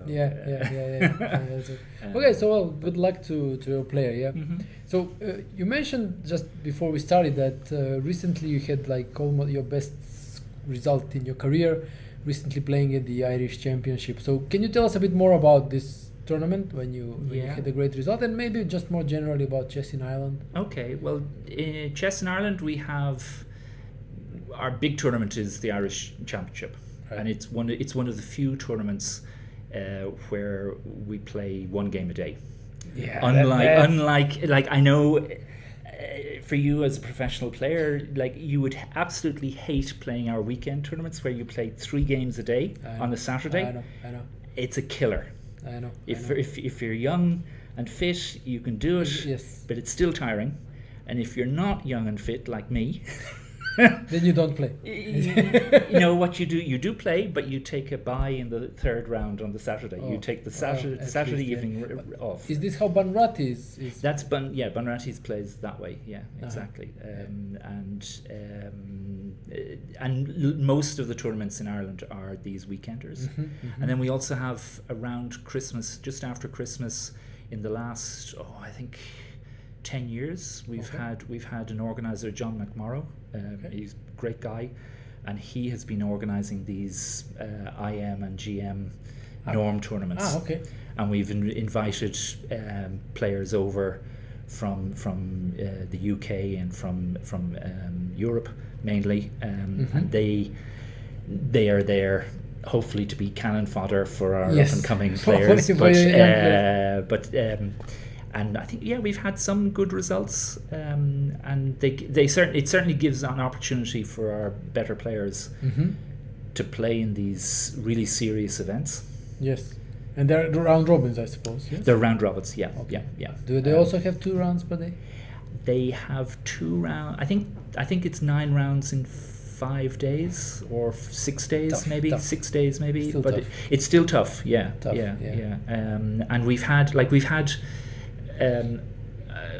have Alex Baburin, our grandmaster, and although he was raised in Soviet Union, it was actually Soviet Union, yes, it was, yes. But he came to Ireland, I think, in 1991. He's been here for 30 years or something like that. So he's well integrated and respected. Actually, I have played him when Macedonia played Ireland in the, let me think, in the Tromsø Olympiad. Mm-hmm. I played him on board 1. Oh. Yeah, and we made a draw. So. Yeah. Oh, because I was captain there. Oh yeah, you. Yeah, oh, yeah, okay, yeah. I tell you, it's the most. You've never been captain, have you? No, Captain? you've been playing. No, then I was playing, but I have also been a captain of teams. So. Okay, well, being captain, I thought it was going to be great, and Tromsø was great. Yeah. Because it was my first Olympiad Right. as captain, and I was there every day. But it's the most boring job ever. I You bet- sit there, and you cannot do anything to help your players except maybe bring them some water or Yes, coffee. Yes. But you're there, and you can't. You're hoping. You're trying to give all your mental energy to them, and you're not allowed to like they've got more and more strict in the Olympiads. Yes. Now you And you can't can't even bring talk a book to them. in. You can't. You can't talk to them. Yeah. You can't tell them to offer a draw or accept a draw. You can't do anything. But I beg to disagree, because when I was a captain, for example, for me it's actually quite exciting, because first of all is the preparation process before the game. Okay, but So- okay, you're much stronger than me. Okay. I'm not strong enough to help our the open team. Yes. I am strong enough to help some of our women's team, and I've done that at the Olympiads. Yes. But I think the preparation process is that is interesting. Let me just describe what Okay. I think when I say interesting, because in the preparation process you can actually prepare a strategy for the match. You have 2 whites, 2 blacks, and then when you compare to what the opponents are doing, for example, you choose certain openings or certain positions you would prefer to have on those boards. So in this way you build a strategy, okay, how you want the match to develop. Then you go to the match and you actually see if that strategy works, if that strategy pans out, whether you get your preparation in, whether you don't get your preparation in. So that's the first phase of the let's say the match. And then when they leave preparation and they start playing on their own, you just, to me it's like just following, like, let's say, like a football match. You just observe, but I understand chess better than football, so I can understand, okay, whether we have some initiative, maybe sometimes psychological only on some board, whether on some board we are suffering, how is it going on this board, are we pressing, are we being pressed? So it's like this match developing before your eyes, because you're sitting there after hour and you follow it from start to finish, and then you get a better feeling what has been going on. Then after the game you talk to the players, they tell you their impressions, you tell them your impressions, and it's like all this process for me is kind of very, very, very exciting. Yeah. So you have an extra facet, an extra interest in the games, which I'm not strong enough to contribute to get that. I see. And what I can do, what I used to do as a captain, in Tromsø it was great because you could actually walk out of the playing hall, out into the town. You could go over, because the coffee in the venue wasn't great. I don't drink coffee, so I wouldn't know. Whatever. But, but I would go to this fancy coffee shop, and I would buy 4 coffees. And bring them back. And I would bring them back, and of course, like I don't know. Did they have even scanners then? I don't think they. This had is a good scanners question, then. because they definitely had in Baku. In Baku, yes, but now you wouldn't be allowed to do this. Of course. But that's what I could do for my players. Yes. And if they lost, I could try and cheer them up afterwards. If they won, I would celebrate together. and that was how I could do it. But that's. But I see, and because of that, when I'm sitting there, and you're sitting 90 degrees to the board. Yeah. And I'm looking at the stuff, and I'm like 2150, so I can calculate occasionally. Sure. But my mind has just gone dead. I see nothing. There was one game.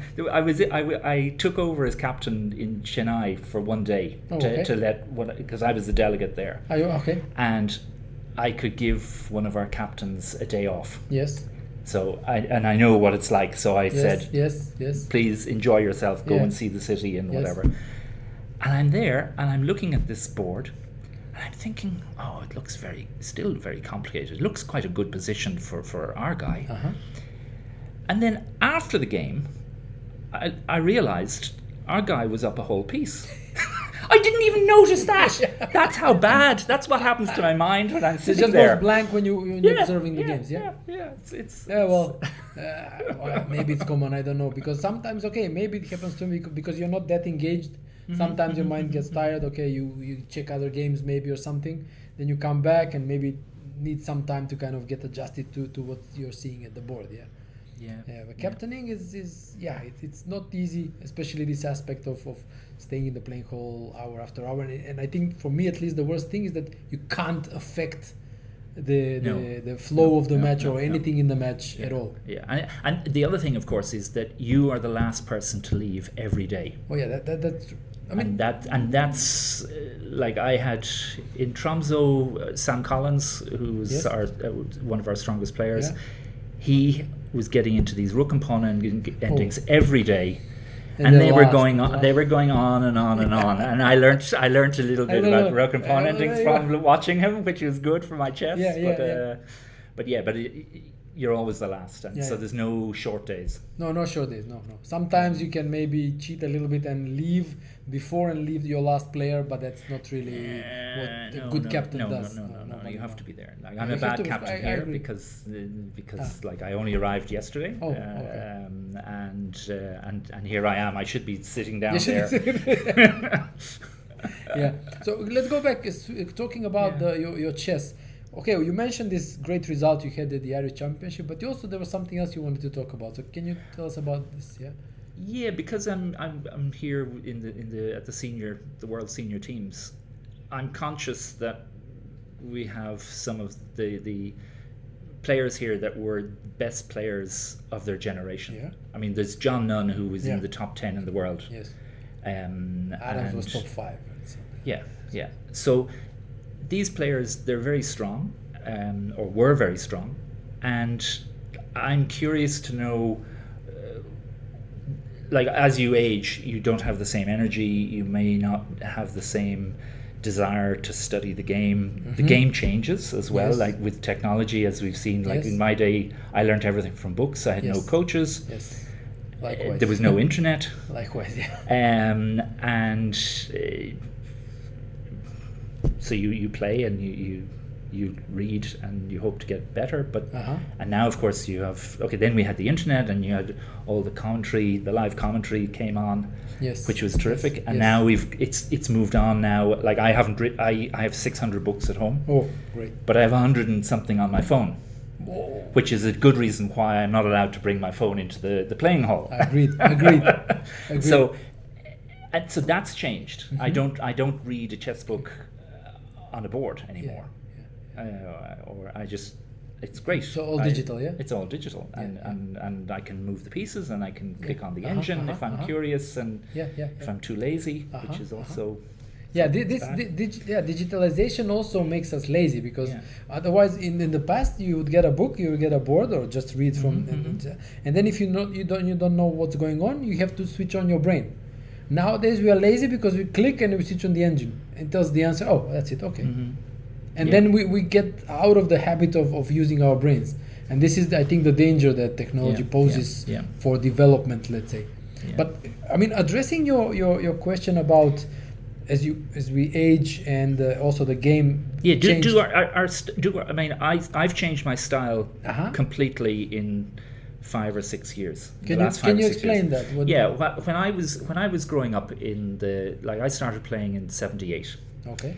And of course it was Fischer was still high in everyone's thoughts then. Although he hadn't played for 6 years. Yeah. And who else? I guess Karpov was world champion, of course.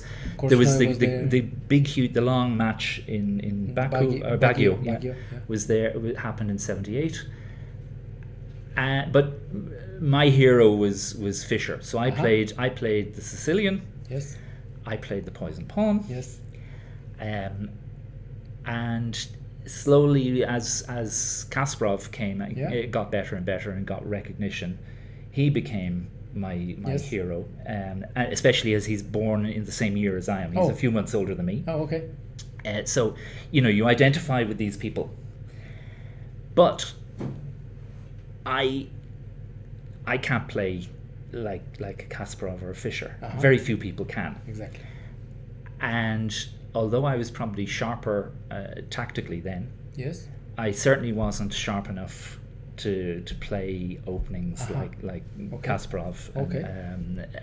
And so I think it took it. I've only in the last 10 years I've realized what my strengths are and what my weaknesses are, and of course, if you know yourself, isn't Yes, that? yes, yes, and exactly. I probably I do remember. I do have a notebook at home where I analyzed my first games for my first few years. Yes. I wrote them down, and Yes, I wrote yes, yes. annotations and explanations and all this kind of stuff. And it's funny to look at them now, but that was probably good for me. Mm-hmm. And then with life and study, work, family, you don't have the time to do this. Exactly. So you don't, and then you don't really know What has changed in the meantime? Yeah. how what your strengths are and what your weaknesses are. So you just play, you play the openings that you like to play, and maybe they suit you, maybe they don't. And like me, I played the French as black for 30 years. Oh. And I had some really nice games in it, but it's too long to play an opening. You need to change. So what did you do in these past few years when you said that you changed your I was for work reasons, I was in Germany every week in Cologne. Okay. And by chance I discovered there was a bar in Cologne called Grunfeld. And it was owned. That's a sign, maybe. It's a sign, but it not only is it a sign. It was owned by a chess player. Really? And every Wednesday he had set boards and sets and clocks behind the bar. Yes. And on a Wednesday evening, players would come and play, and it was a really it was a lively place. There were a lot of young people. Nice. It was a really nice place to go. A great atmosphere. Yeah. And two of the people I befriended were Georg Zoll, who's an IM. He won the German Blitz Championship many years ago. He's beaten Shirov in Bundesliga game. He's beaten Timan recently. Wow. Okay. So he's a good player. Yes. And there was Dieter Morawitz, who's also an IM. Okay. They're both about 2,400. Okay. And they were the two strongest players there, and so I used to play. I played Blitz with them every week. And Georg said to me, "Listen, Jonathan, you play the French, and sometimes you get your pieces out in the right places, and you play really well. But sometimes you don't, And so he said, "Listen, why don't you change? Why don't you? If you get your pieces out, then it's easy for you. So play instead of e4, e6, play e4, e5." And I had never gone for that kind of those symmetrical openings because there was no imbalance. And what I didn't realize was that at the very beginning there's no imbalance. It can easily happen later on. But you get the imbalance coming in 5 moves, 10 moves later. Yes. And then you have a game. But with e4, e5, you have a game where you're not squeezed for space. And that I started playing that way, and I'm very happy with playing that. Okay. So maybe you found the opening that maybe suits you better. Yes, I do, and even if I don't know all the theory, it's very seldom that people play the normal Spanish against me. Everybody has their favorite sidelines and gambits and whatever. Gambits, yeah. And I love that. Come, I'll take your points. Thank you very much. So I'm happy enough with that. And then the other thing I started doing, I was an e4 player again because of Fischer. Yes, of course. And then maybe 10 years ago I started playing d4. Right. And for 2 years I was out of theory every game after move 5. Okay. But you were forced to learn on the board. Yeah, but the thing is that I don't think you can do that with e4. But with d4 you can, because it's slower. It's slower. You've got a little bit of space. It's not as critical. Your d pawn is protected. Yes. E pawn isn't. So just that tiny little difference means you can play, I guess, quieter, more strategical. Yes. And instead of trying to blast people out off the board, which I used to, yes, and didn't have the skills, I said, We play a game. Longer game, Let me get a game where my pieces are Right. all sensibly placed, and Uh-huh. let's see what happens. Nice. And so now I tend to have very long games, Uh-huh. and I miss tactics, which would make them shorter. All right. But generally, I don't make my position really bad. So from what you're saying, I would deduce that you're content with these changes that you have Yes. done, yeah? Yeah. I mean, yeah.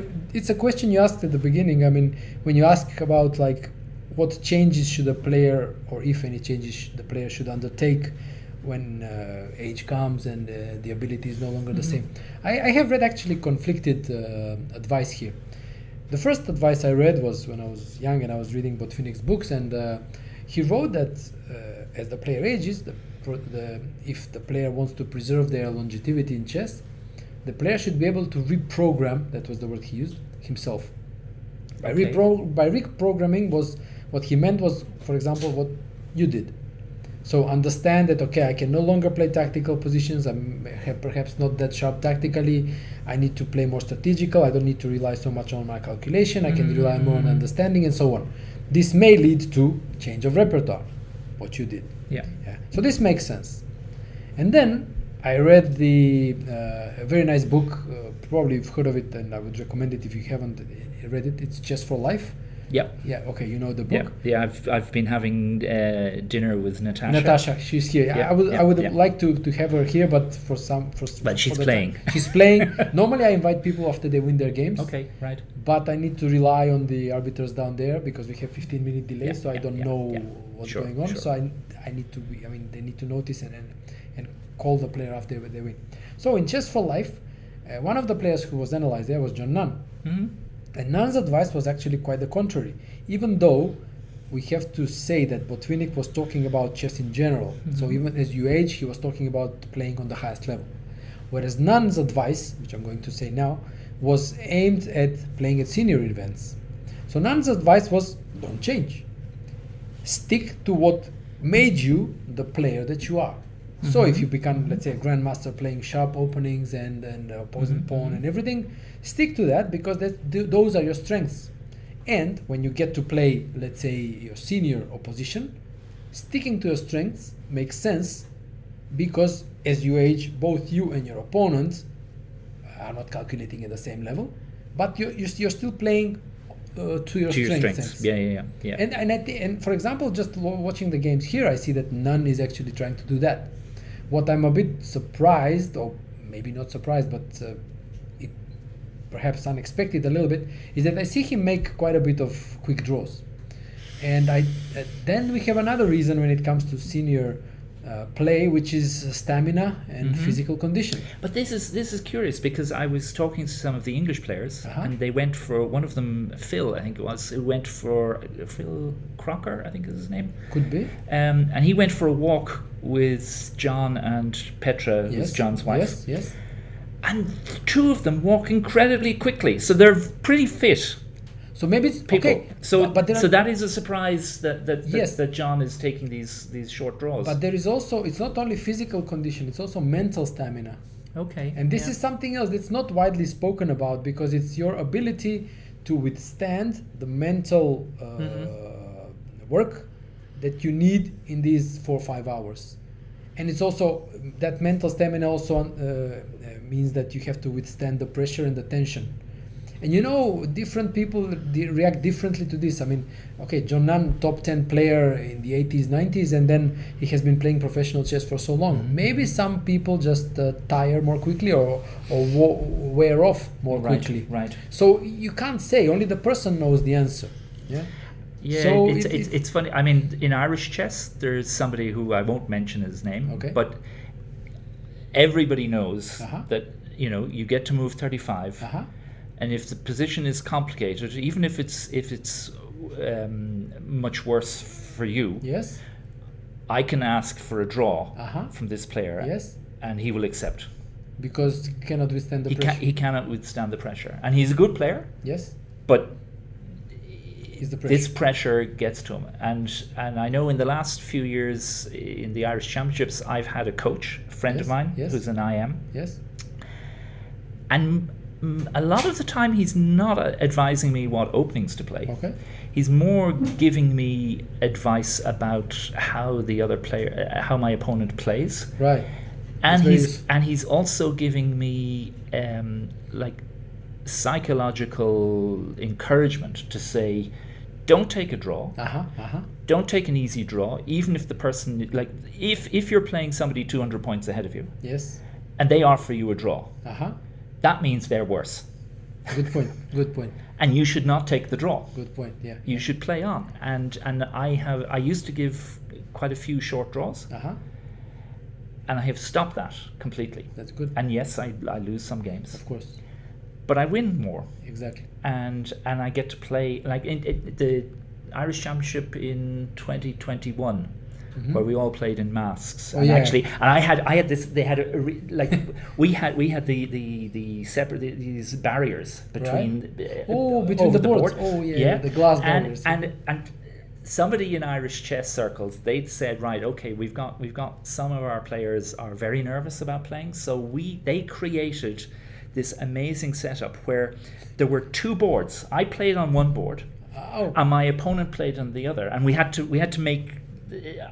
When my opponent moved on their board, I had to repeat the move on my board. Whoa! But we only had one clock. So it was in the middle. Yeah? It was in the middle, but because the clock is in the middle and you're trying to stretch, you can't be doing this all the time. So they had this metal lever. Wow! And they made it, and you press the lever, and it clicked your clock, and then your opponent would press the lever. It was hilarious. Wow. And I played 9 games with this setup. That's some ingenuity. I mean, in COVID times, you but again, in this championship, I was always either the last player to finish or the second last player to finish. That's not easy. And I played some nice games, and I got great positions, and then I made one blunder and lost horribly, and these things happen. Yes. But I'm glad that I played every game. Yes, every game to the end. Yeah. To the end. Yeah. This is an advice I think I read also from Nigel Short, and that is what he said: when your opponent is offering you a draw, always ask yourself, why is he offering this draw? Is he afraid about something in the position? And that usually means that you should decline. Of course, a lot depends on your own stamina, on your own confidence, on your own abilities in that moment, and so on. It's tournament situation and so on. It's complex, but this is also a good a signal. Okay, why is he offering me a draw? What is it that he does not like about his position? And you can use this hint to kind of to your advantage. So I mean, again, speaking about senior chess, it's like, again, when you get this conflicting advice, let's say John Nunn saying stick to your strengths, do what you have been doing, and Botvinnik's reprogram yourself, adapt, adjust, do all these things. I think it's up to the player, because, for example, for you, maybe it was easier to change because you understood that maybe your previous openings were not working anymore. I mean, absolutely. It could have been that I should have been playing this much more pragmatic kind of chess. Yes. Like my friend Stephen Brady, who's won the Irish Championship 8 times. Whoa. And his chess hero is Karpov, who, for political reasons, lots of people in at least in Ireland, and I think the English-speaking world, didn't like. And I think that's unfair to Karpov. Of course it is. But nevertheless, that's how we were. And then, if I had thought Karpov is a great player, and he's really practical, and he has some amazing strengths in strength of will for a start. Absolutely. If I looked at those games and tried to learn from him, maybe I would have been a much more practical player and much stronger player, and played quite different chess. In my 20s and 30s. So maybe John Nunn is right. It's just it took me 40 years to figure out what type of player I am. Exactly. And I think, in fact, I have had the same problem in my career, because I never, as you mentioned, I also never had a coach. Everything I've learned is from books and from my own thinking and analyzing and so on.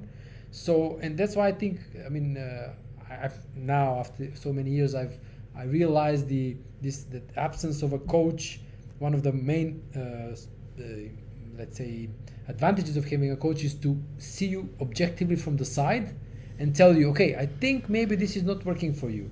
Okay, maybe try some other structure, some other opening, something else. Or this is working for you, just keep it up. So you get some encouragement from the side, objective one, somebody who wishes you well. And I think this gives confidence, and it also shortens the time of figuring out what works for you and what doesn't work. And it has been the same for me. I mean, for many years I was just playing things that I wanted to play, or Fischer again was also my idol. So I was copying the repertoire and so on. Some things were working, some things were not working, but it takes so long to figure out things for yourself. And that's why I think nowadays everybody, if you look at the top players, probably the last player who did not have a proper coach was Fischer. And if you look from his time till today, I think everybody has had some sort of coach, some sort of help from somebody on the side, some maybe not an official coach, but a friend, a good player friend, an advisor, somebody. So it's a kind of taken as for granted nowadays that you must have somebody who can guide you and who can shorten this time of figuring things out, what works, what doesn't work, and then you move forward faster. When you were coming up and getting really good, I don't know what age you became a grandmaster at. Actually, I became grandmaster at a very late age partly because of these reasons. I became grandmaster at 37. Oh wow! Okay. So, yeah. Okay, so you're an adult improver. Adult definitely. improver. As Ben Johnson likes to say. Exactly. I've written about this more than once. It was a really. I fairly quickly, again, taking into consideration that I was a bit unlucky historically, as I like to say, because I was, let's say, your country fell apart. Exactly. I guess, in Yugoslavia, I was a top junior player. Right. And then when I was already supposed to get into the system in Yugoslavia, getting coaches, opportunities, and so on, the country fell apart. Yeah. And I was left in Macedonia, where just fighting for becoming independent state. Nobody was really interested in chess. No. So I was left to my own devices, and but under the circumstances, I became an international master fairly quickly at 21, 22. But then it took me way too long to become a grandmaster, and there was a lot of meandering and losing yourself and wasting time. And because I have another theory about at the moment we see this clutch of amazing juniors. Oh yeah. I mean, look at lots of them from India. Yes. But there's Vincent Keimer and I'm forgetting the people there's Abdusotorov and so on. There's lots of these great players coming up, and they're all within a year or two age group. And I think it's really important, if you want to become a really strong player, you have to have competition. And I was when I started playing chess, I had a friend. We had school teams in our school. And one of my best friends in my class was on one of the junior teams. Right. And I kind of thought, I'd be interested in that. And none of the players that were playing at the time, none of them read books on right. They just played. Yes. I started reading books. And I suddenly was beating them all. Yes. And my friend Jerry said, hey, I don't want to be beaten by Jonathan. So we started pushing it. So he started reading books as well. And in the summer holidays we had a match of best of 100 games. Whoa, great. And things like that. And that you need this competition, and you need to help each other get better and better. I agree. I mean, in Macedonia, my real competition over the years has been Nedev, who's playing here actually. I'm still not, I don't qualify still for over 50. But he's here playing downstairs, but he's three years older than me. And it's funny because, I've had some competition over the years, but they all quit chess. All these players quit chess. And it's really, I don't know which word to use, but can you imagine that I'm the youngest Macedonian grandmaster? Wow. I'm the last to become a grandmaster, which was almost 10 years ago, more than 10 years ago. And I'm the youngest at the young age of 47. And this tells you that, you need competition, but the young players that are, now growing up, I'm not sure if they're pushing each other or, if they are working or anything. But I'm kind of still thinking, okay, if I compare to myself with like almost 25 years ago, and they achieve similar results to me 25 years ago, I don't think that's good. Because I mean, today they have so many opportunities. They're working with coaches. They're working with databases, engines. They're playing more and so on and so on. And they have comparable results to me 25 years ago. And what's the population in Macedonia? It's small, isn't it? 2 million. 2 million. 2 Okay, million. so it's a lot smaller than in Ireland. We have like 6.5 million on the island, or 7 million on the island. And we have no homegrown grandmasters. Sam Collins, yes, he's close. He got to 24.99 live rating. Right. He has 3 grandmaster norms. Right, and but his highest live rating was 24.99.3.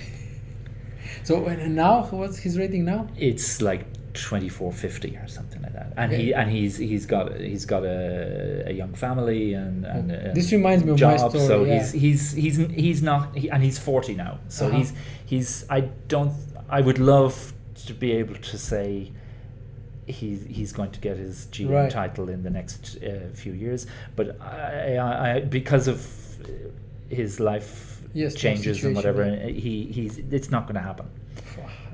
This reminds me of my story, because that was also what happened to me when I was supposed to become a grandmaster, when I had this really upward trend in the mid-noughties.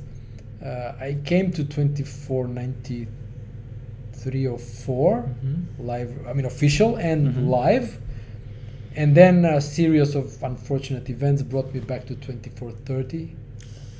And then that's hard to get back, isn't it? And then it took me 8 more years to cross 25. Because actually I made my last norm in 2007. Yeah. And then it took me 6 more years to get the rating, which was such an agony. I've written about this, I mean, like really detailed post. I think I have it on Quora. Okay. It's there. It's like one of the. It's been read a lot. Right. I detailed the agony of becoming a grandmaster. For me, it's been very hard. Not the norms, no, but the rating. Yes. Because for rating you need consistency, yeah.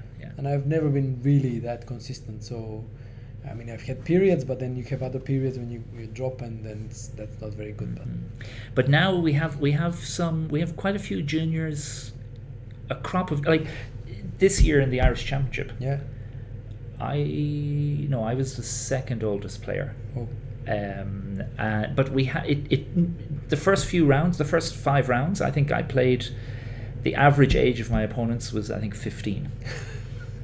That's great. And it's great because these are new players. Yes, they're fresh, they're coming up, they're keen, they're learning. They push you, they play chess, they think about chess in a different way, and that's really interesting. Yes. But it did feel for a long time that I was playing the Irish Junior Championship and not in the Irish Championship. Definitely. But of the players, of our new players, we have the Kanya Morales, Tarun and Trisha, and Tarun is an IM, Trisha is a WIM. They're brother and sister. They're I think Tarun is about 18 and a bit, and Trisha will be 18 in November. Okay. And they're both playing in Mexico at the moment. And unfortunately, they're having very tough tournaments, both of them.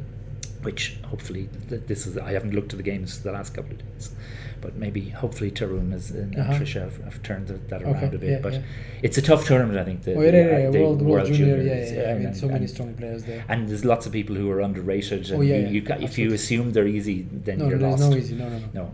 Nothing is easy nowadays. But anyway, the two of them were both rated 23-44 on July FIDE list. Okay. And I'm the webmaster of the Irish Chess Union, and I thought, this must be a mistake. FIDE have rated some of the games, some of Tarun's games under Trisha's name or whatever. And I had a quick look to see what was going on.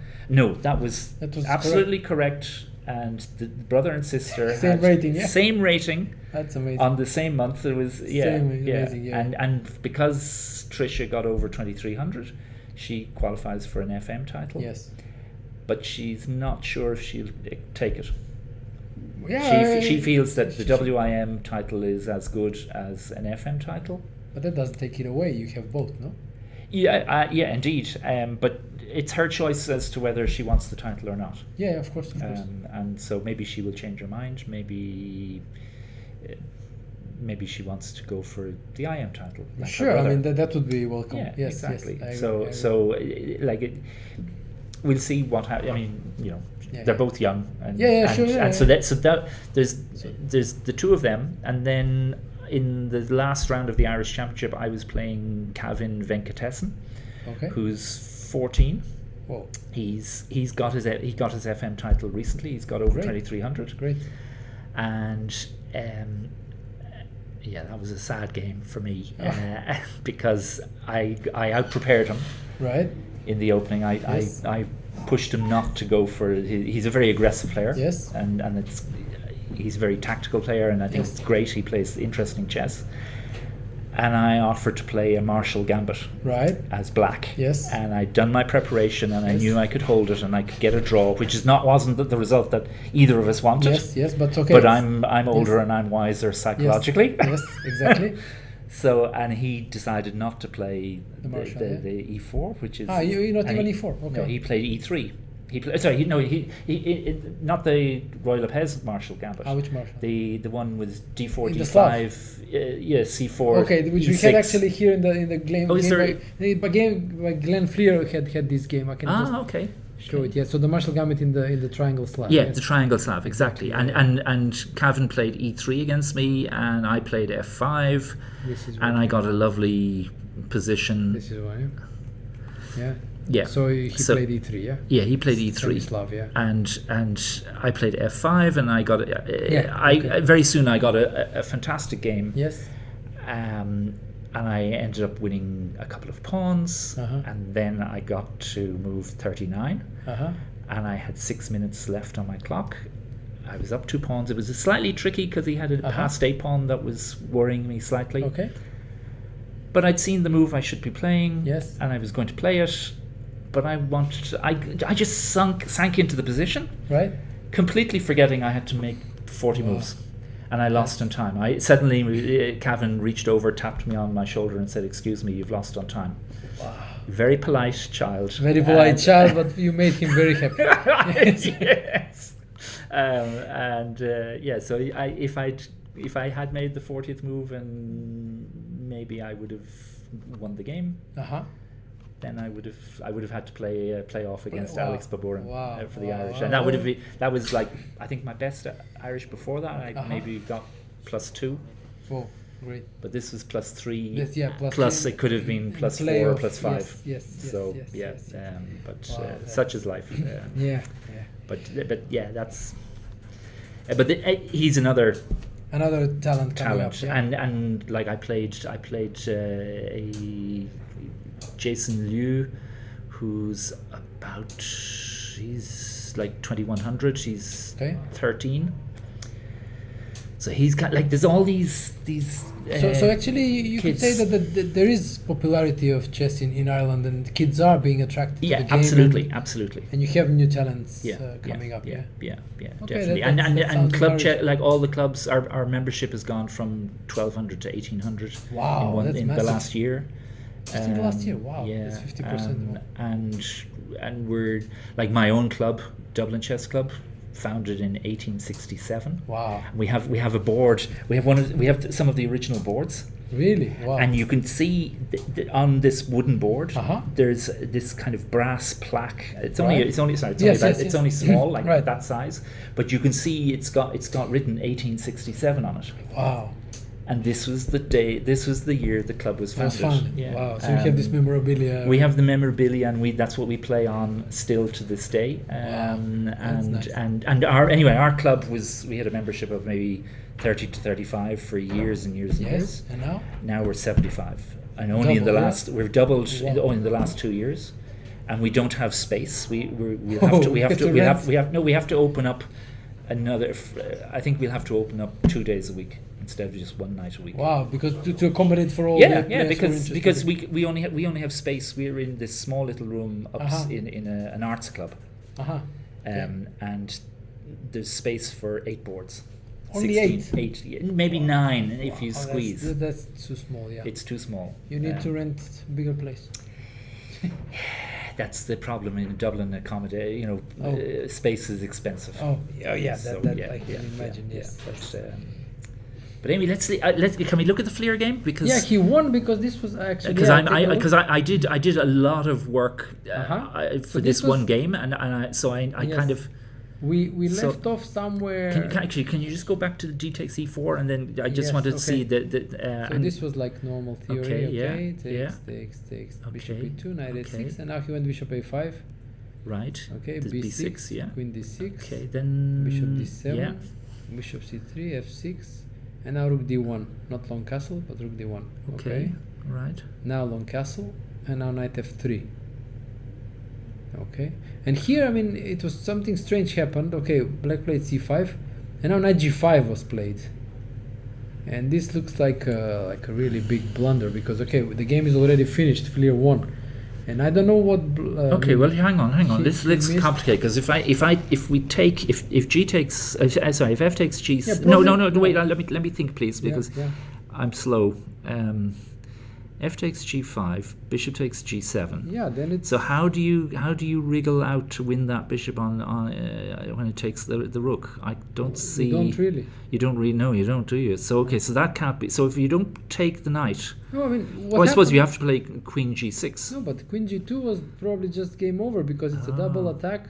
Yeah. Oh, and then there's nothing. Bloody hell. So I mean, I was surprised because when I went down to the playing hall, this was the position that was on the board, and I was like, what happened here? I mean, I couldn't imagine that White voluntarily played knight G5, allowing Queen G2. Then the game finished quickly because bishop F3, Queen G5, and it's just a piece up, and there's nothing happening on the. And White can't even castle. No, can't castle. So King E2 was played, knight H6, rook G1, knight F5. Okay. Yeah. Just simplifying. Okay, Queen D3, Queen F4, and now there's really nothing. No attack, nothing, no threats, nothing. Yeah. Queen came back, and White resigned. Right.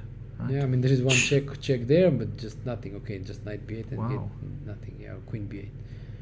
Yeah.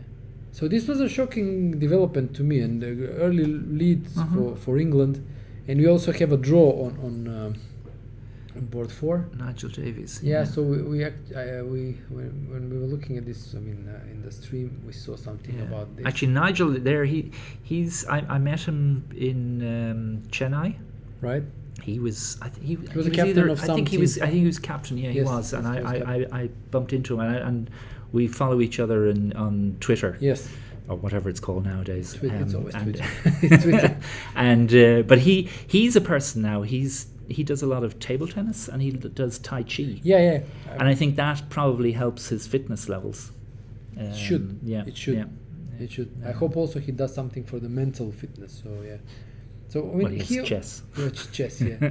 So what happened here? Okay, Black started pushing on the queen side, just to grab some space. But as I noted when I was commenting on this earlier, it's a very static position for Black. I mean, difficult to imagine how Black can possibly play for more. Yeah. Not easy for White either, but White can. I mean, if playing like against these 2 pawns somehow, but the bishop is pretty passive and it's not that easy. I mean, maybe some maneuver, maybe knight e1, knight d3, knight f4, maybe to put pressure. But I mean, then knight d4 will happen, and it's not that easy to. Do you know? I had a game, maybe 4 or 5 years ago against Sam Collins, and it was I played a Nimzo as Black.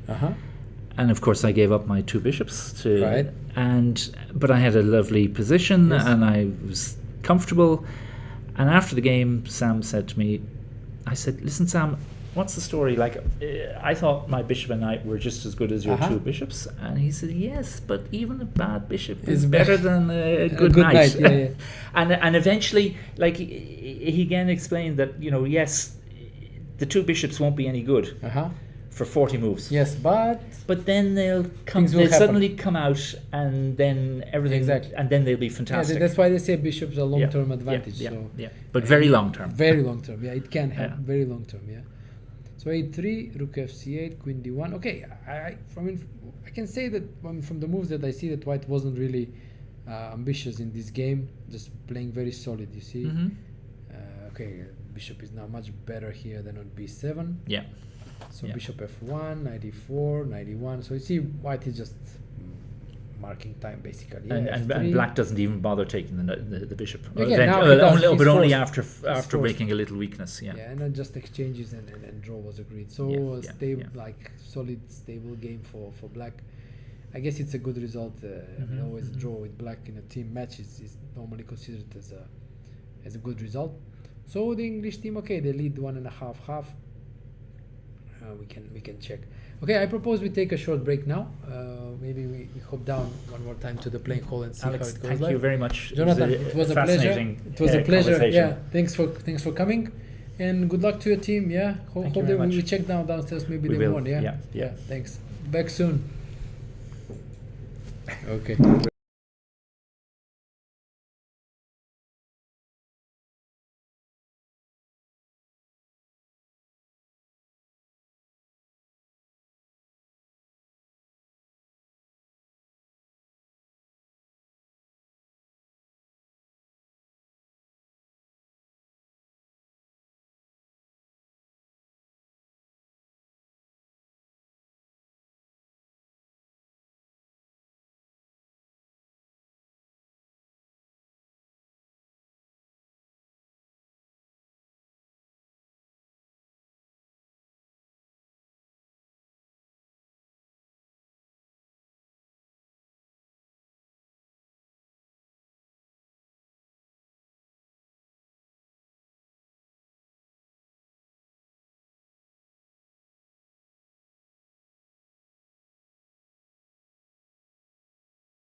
pusti me. Да бе, я че не видов прва таба да кажеш која спразна, А. втора Алкалоид. Алкалоид, Джо изгуби, трябва да тепа, а други се тука Дзонко е Реми. И на прва кој знае што ќе биде. Right. Right. Hello and welcome back to the live commentary of round 7 of the FIDE World Senior Team Championship.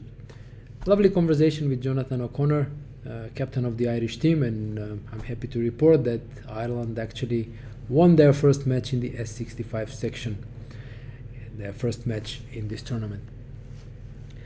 Well, we had a great conversation, but we neglected somewhat the games, and a lot of things have happened. We saw that we briefly looked at the game of England against England 1 against England 2 at the S50 section, and I can say that as I went down to the playing hall, the match has finished, and England won 3-1. So on board 1, Adams beat Dishman. Here we have the position after rook c8, and the game finished rather quickly, I think, and it finished in a mate, and I assume it was something like rook b3, knight c5, the rook moved somewhere, and bishop f8, because this was the mating setup that I saw in the playing hall.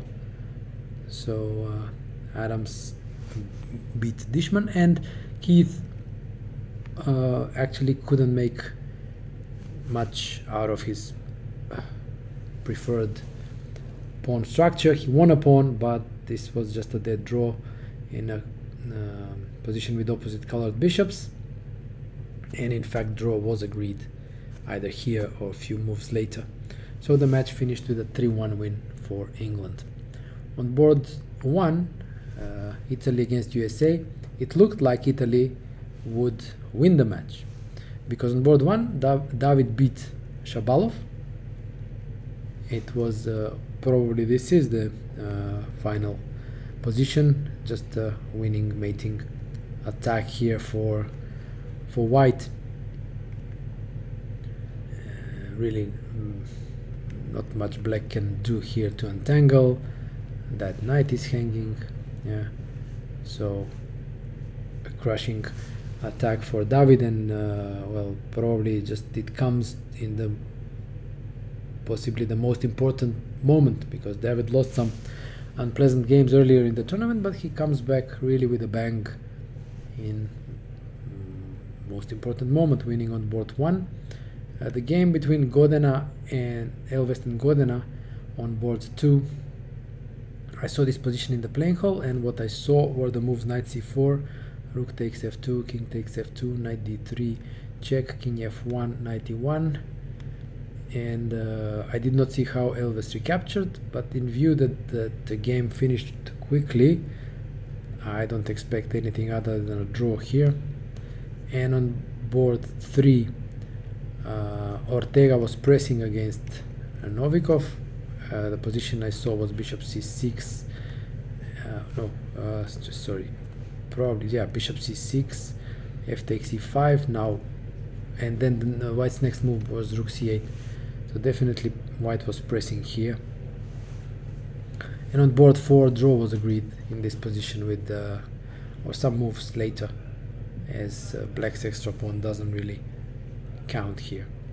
So Italy likely winning the match against USA, which is a massive result for them, and perhaps more importantly, just opens the tournament wide, because with this result Italy would be leading the tournament with 12 match points, USA on second with 11, England then third on 10, unless Iceland beats North Macedonia Alkaloid, in which case they would also have 11.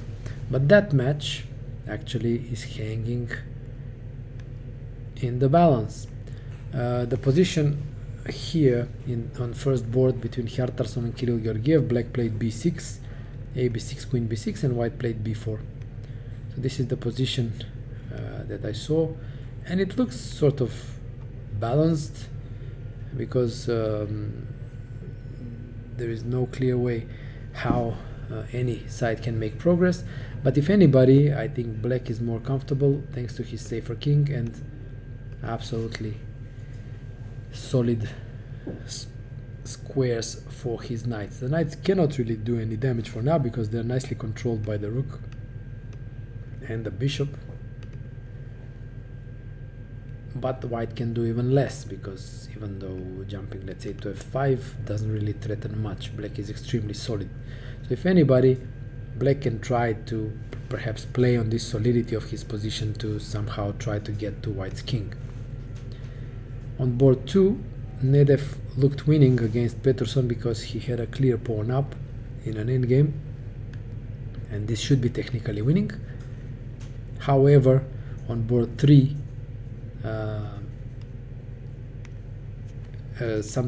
this is what happened actually, and white won. After h5, black took f takes g5. Okay, rook takes g5, and now knight e3 was played, which was really a big blunder, simply because white takes twice and black forgot likely that he cannot recapture because of mate. So abrupt end to the game on board 3, even though black was under some pressure, but well, there was no really need to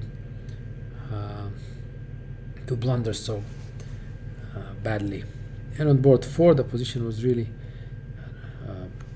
basically a dead draw, nothing happening here, and this was likely agreed already.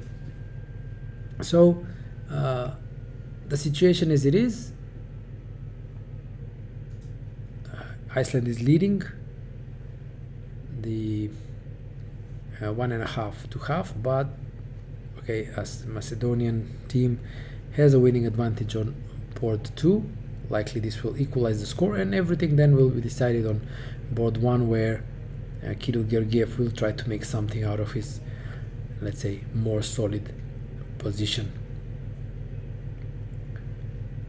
So rook b8 was played. Now, okay, white should think what to do again about this attack. I mean, b5 is one move. The idea being, okay, then white weakens further the dark squares. However, he gets a passed pawn.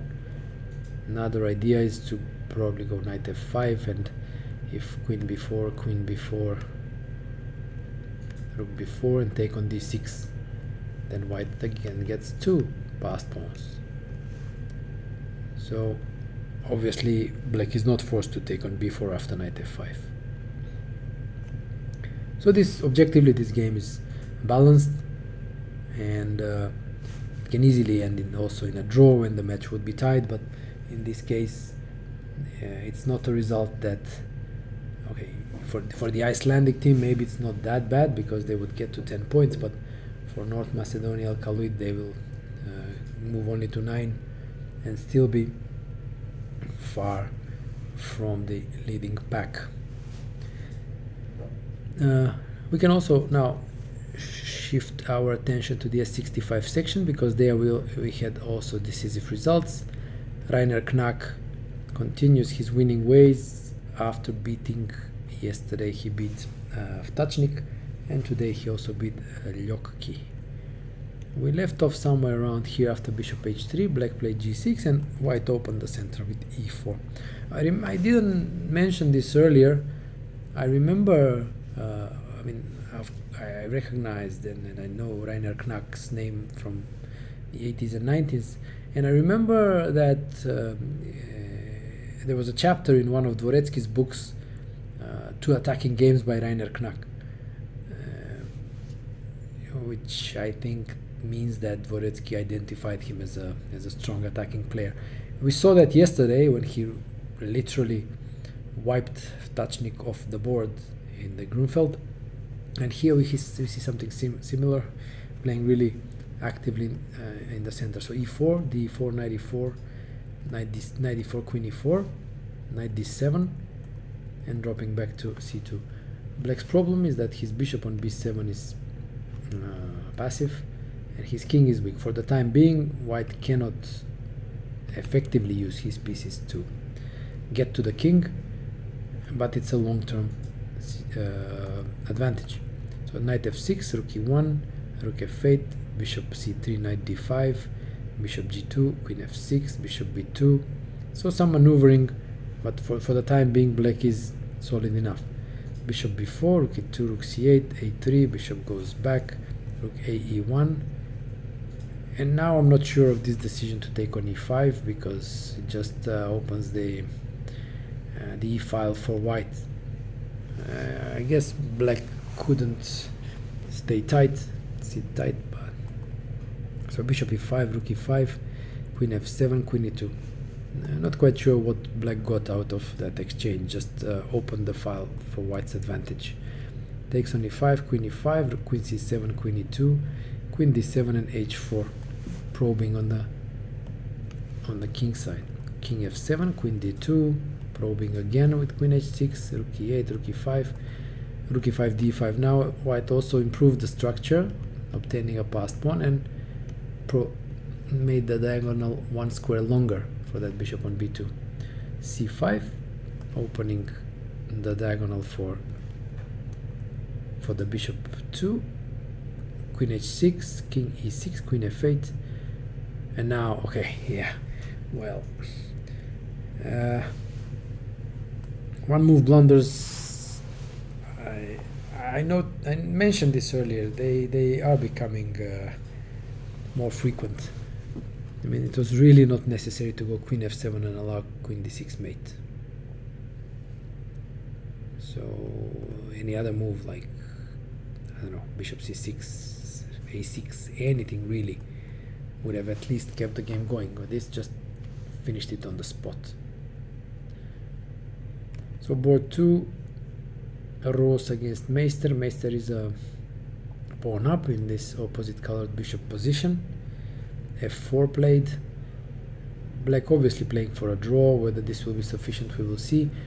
f4 is a move to weaken white's king side, as just winning with that passed pawn is impossible because it's well blockaded on a light square. So black needs another weakness on the other side of the board. So we will see. Kalinchev against Budra seems to be developing very nicely for white again. So white sacrificed an exchange. However, he's picking up a lot of pawns for it, and appears that Sergei is on the way to win yet another game. And in view of the draw on board 4, this is another win for the German team. So I will just check the standings and see if they are, and how I mean the advantage they have in points. So they will have 14, and unless England win, the only team keeping some sort of track of the Germans' team is England. So unless they win, Germany will have 3 or even maybe 4 points advantage. So the English team, we can check what happened here. Okay, I saw the so we have a queen a6 check, but this is not the position I saw in the playing hall. In the playing hall, it seemed that black was winning because white was a rook down for some checks, and at first sight I could not see if that white had enough. But in the position we have on the board, doesn't really look that bad for white, because he has at least a perpetual check. But shouldn't really be worse. So let's get some more moves, as this is not like what it looks. On board 3, Chapman won. I saw the score. So we had this position after I think knight d4 here, which I said it was a Marozzi bind gone bad. Queen d8, bishop f3, rook c8, b3, queen b6, knight b5. That's the problem. Otherwise, had black achieved to do something like queen b4, a4 without being harassed, black would be doing fine, but the knight on b5 stops any counterplay. Queen d8, bishop d4, knight d7, exchange on g7, rook e1. Another problem is that that pawn is eternally weak. So f5, this takes control over the e4 square, but it weakens e6 and it weakens that pawn even further, because now moving it is impossible. Rook e3, knight f6. The idea is to plant a knight on g4. Rook e1, rook f7. If something like knight e4, bishop e4, knight e4, white can simply exchange that knight, and then e7 falls.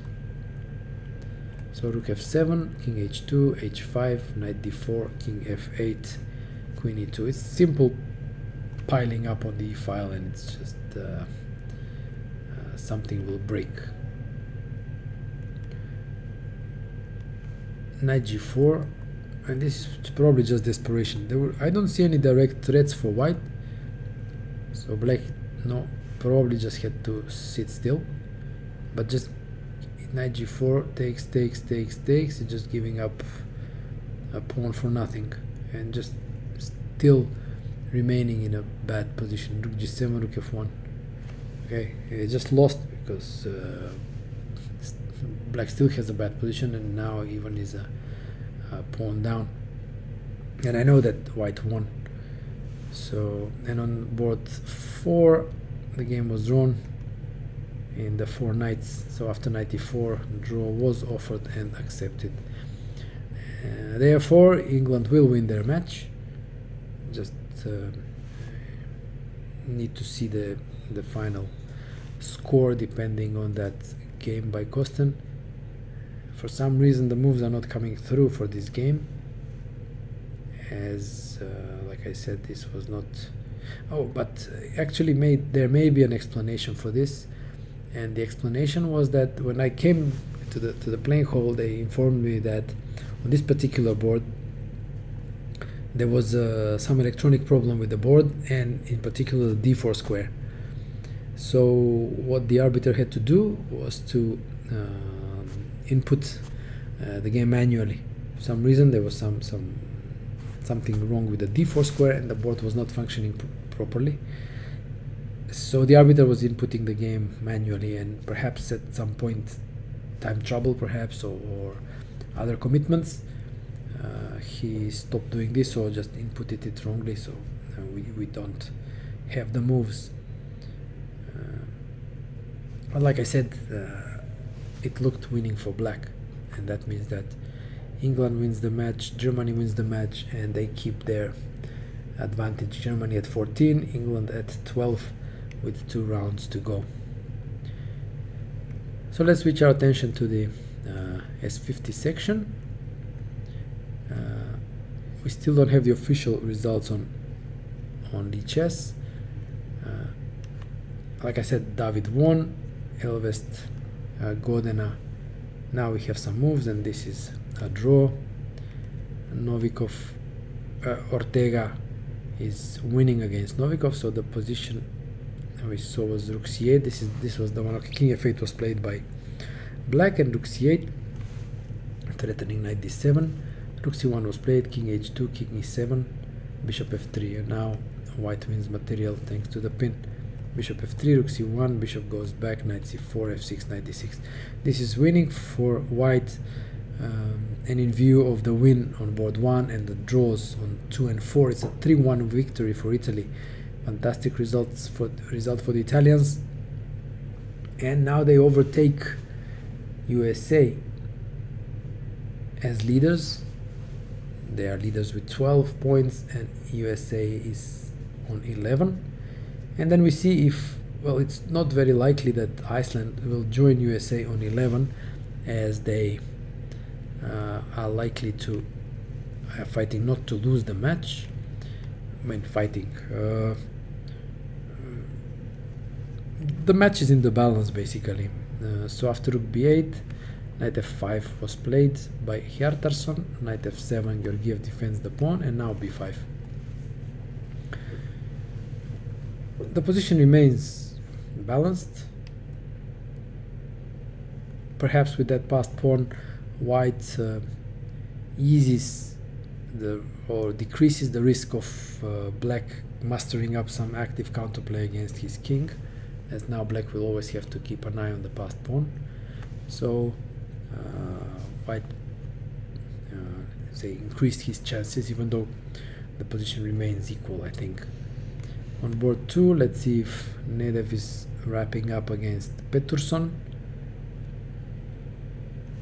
Black has a passed pawn, but the problem is that his king is in trouble and this pawn runs, or at least should run, faster.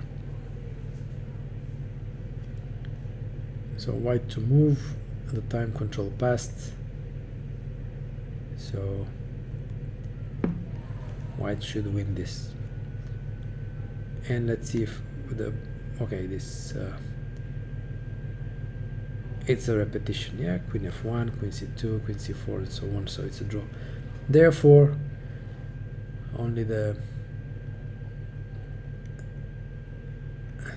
results are finalized for the English team. England 1 beat England 2 3-1, and likely Italy beat USA 3-1, and the only match that we still have ongoing is the match between Iceland and North Macedonia, Alkaloid. In fact, the only game of interest in that match is on board 1 between Hjartarson and Georgiev. So CB, ABCB, and it's black to move now.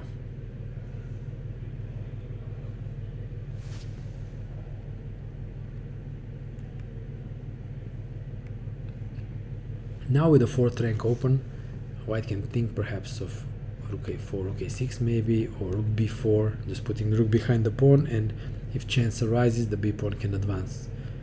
As I said, thanks to black's really domination on the dark squares, black doesn't risk much. However, with the passed pawn, white doesn't risk much either. Rook a8 played, perhaps wanting to activate the rook somehow, though a single rook can't do much damage. In fact, the rook on the 4th rank is doing a great job at controlling the knight's jumps. For example, knight g4 is no longer possible, and a move like king h2 can be played to, let's say, get out of a possible pin on the 1st rank, as the rook is controlling that square and there are no checks and no danger to the king.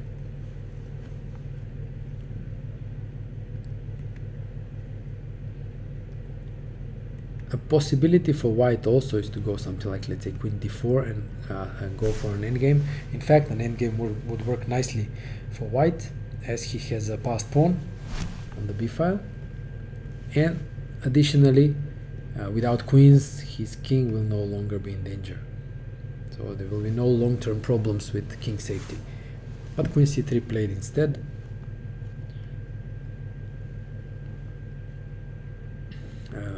Prevents rook a1 by controlling that square.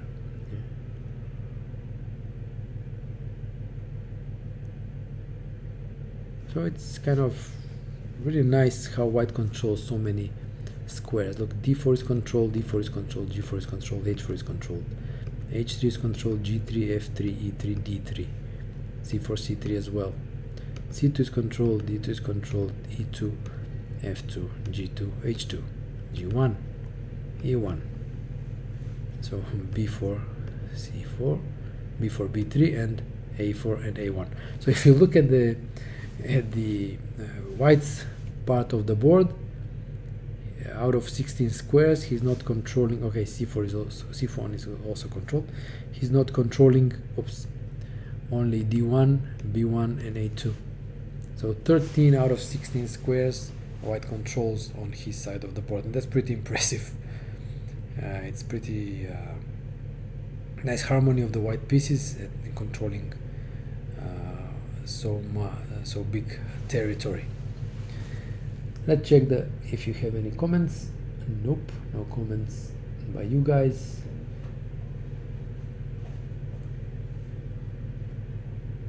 Fair enough, that's okay.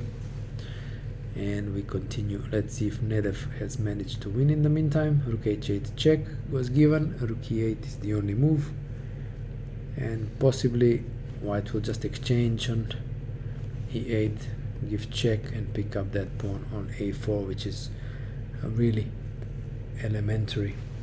And in fact, that game has finished, as I see on the live feed. The match being tied at 1.5 apiece, and Georgiev playing still against Hjartarson. Let's see if we have final positions in the match. USA Italy. Okay, this looks like a win, a draw. This looks like a win, and this was a draw. I saw players shake hands in the playing hall. So we are basically following one game, which is Hjartarson against Georgiev, and the players just crossed. Move 40, the time control, and they got more time to think. So we will see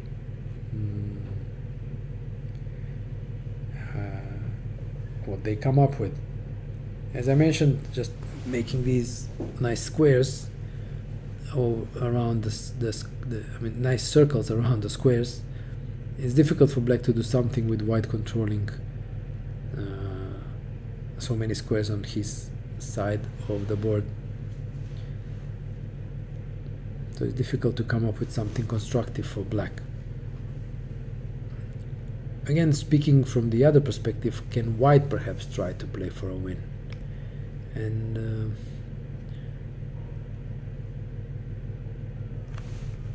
how he can do that? One idea that I mentioned is exchanging queens, which will make it more probable for the pawn to advance. That's one idea.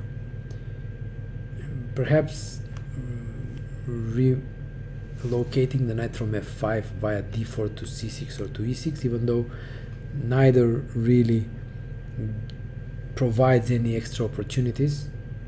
The knight on e6 looks nice, but what does it do? Controls g7, but I mean it's the same from f5. On c6 also looks nice, but what does it do?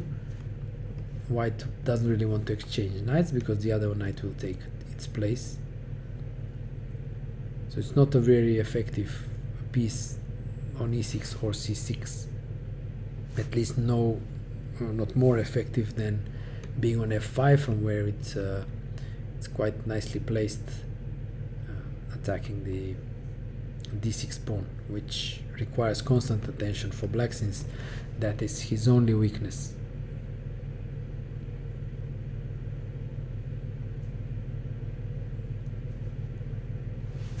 So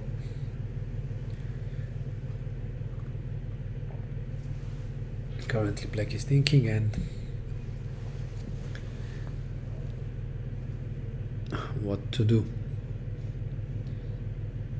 Very often in similar positions it's more important not to make rash decisions and weakening moves.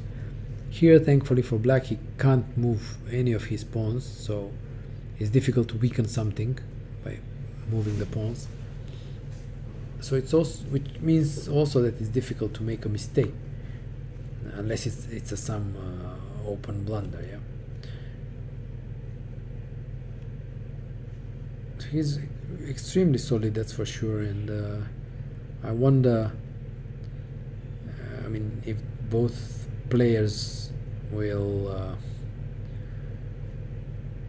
try to squeeze something out of this position, or they will or at some point somebody will just offer a draw and the match will be tied at 2 apiece. Let's see if this finished. Yeah, this was played. Rook e8, take on e8, bishop c6 check, picking up that pawn on a4, and with 2 extra pawns it's really an elementary win for Nedev, who will tie the match for the Macedonian team. So Hjartarson Georgiev, that's the game that will decide the outcome of the match. For the time being, it looks like a draw is the most likely result, simply because neither side can make any progress. At least that's how it looks to me. Now, I mean, the queen from c3 can also come to g3, threaten mate, but that's easily parried by bringing the knight back to g5. So it's not really a serious threat.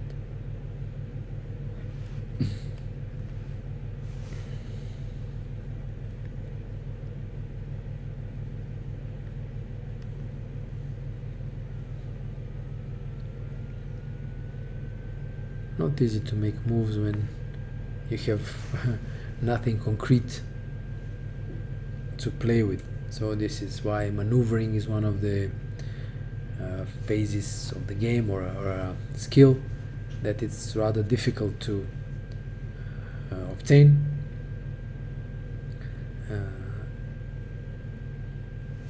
I think it was Tartakover who said that tactics is the skill which implies that you know what to do when there is something to do, whereas strategy is the skill to do something when there's nothing to do. And in fact, you can apply the same for maneuvering. Queen b7 played by Georgiev, attacking the pawn on d5. Can easily be defended in more than one way. Queen d4 being one. Still keeping an eye on that a1 square. But maybe queen b3 is also possible, even though white can't really advance with b6,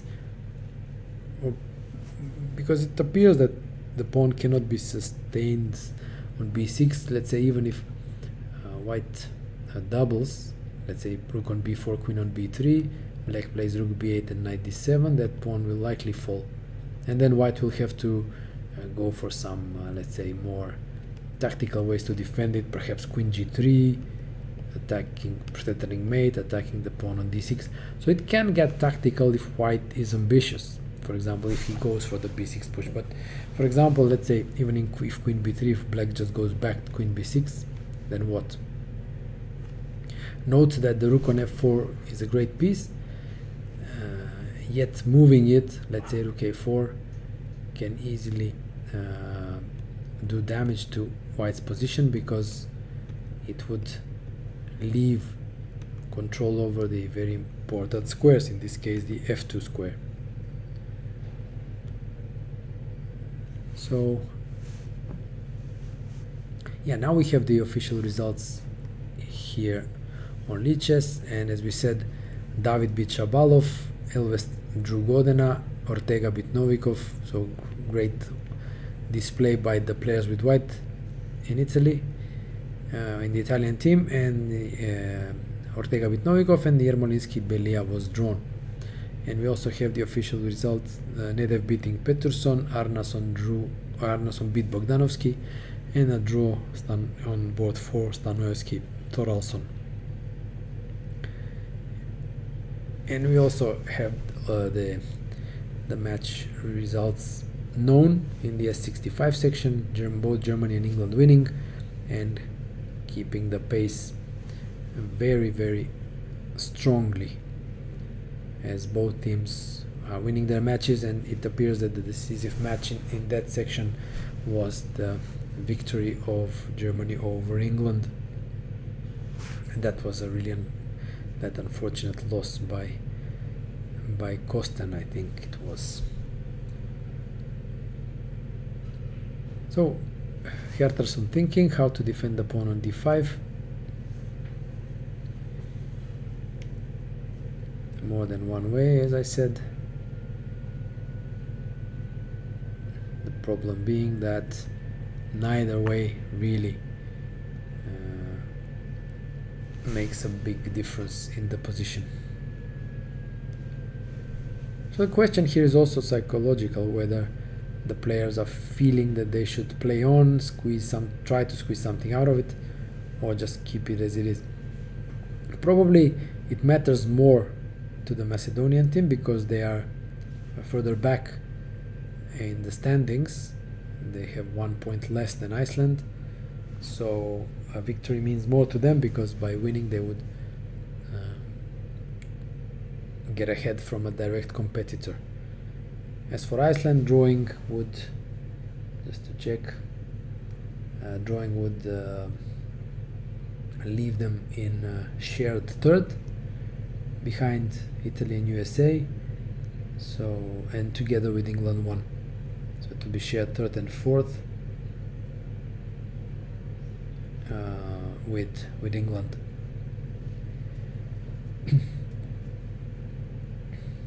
So possibly that implies that Kirill might try to drag the game on, perhaps just maneuver around, wait for time to run down, and then try something in time trouble.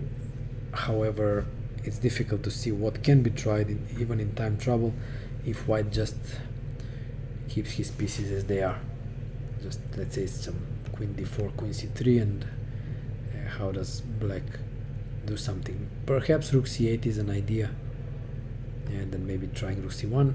That can easily be parried, obviously, putting the queen back to d2, let's say still defending that pawn on d5, or if that pawn is not attacked, maybe on b2, controlling c1. And as you said, don't forget that, okay, queen b3 has been played. Don't forget that white may also become ambitious. So it's not quite clear which player is playing for what and which team is playing for what. I mean, if Iceland wins this, then they would be on equal second with USA, 1 point behind Italy. So it's also an incentive for them to try, even though objectively the match should end in a draw, as it was balanced more or less from the start.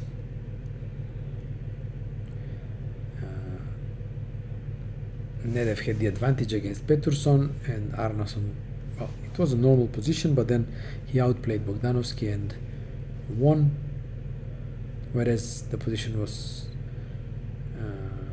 white had a pleasant position out of the opening in the game between Stanoevski and Thoralson. Black managed to neutralize it and it was drawn. We will see how this continues. Yeah, let's check if you guys have something to say. You have nothing to say in the chat, which means that we just continue checking this game.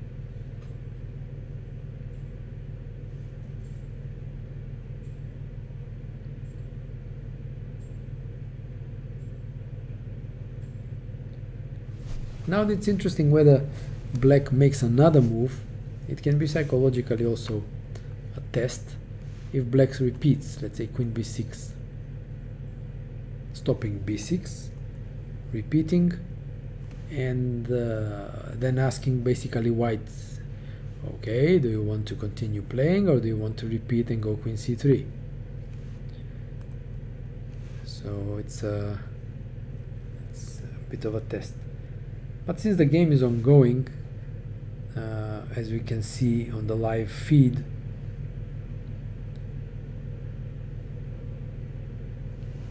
it likely appears that it did not end in a repetition now.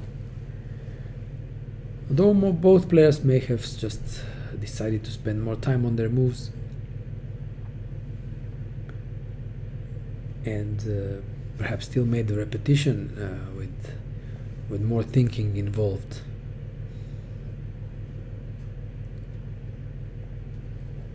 We will see. As it is, the game is still ongoing. So we will stick around.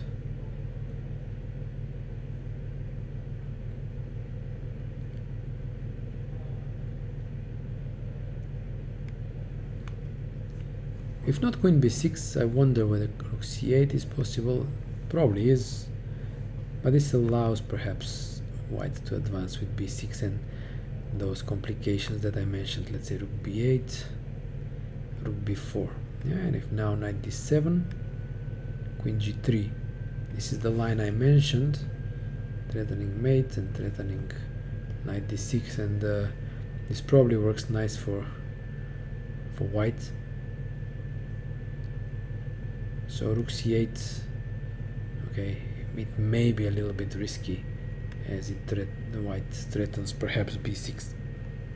So white needs to, actually black needs to judge whether he wants to take that risk and provoke white into playing b6, but if it's objectively good for white, then probably it should not be done.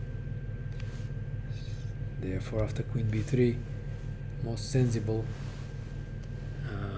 it looks to go back to b6.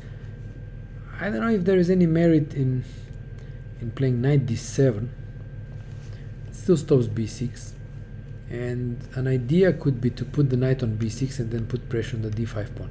On the other hand, this allows things like queen g3, threatening mate on g7, and for example, if the rook moves from f4, exposes the d6 pawn. So this is double-edged for sure.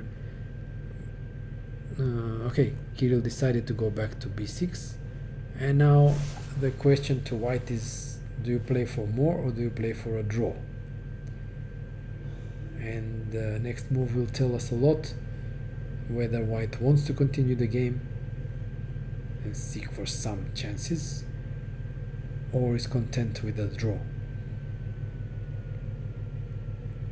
by repeating. On the other hand, black may try to play another move.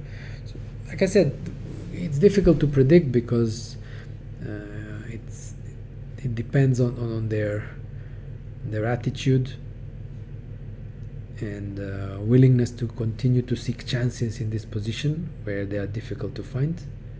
But you see, actually Hjartarson decides to play on. He plays knight d4. So I'll just switch to another game to have the notation back on. So knight d4.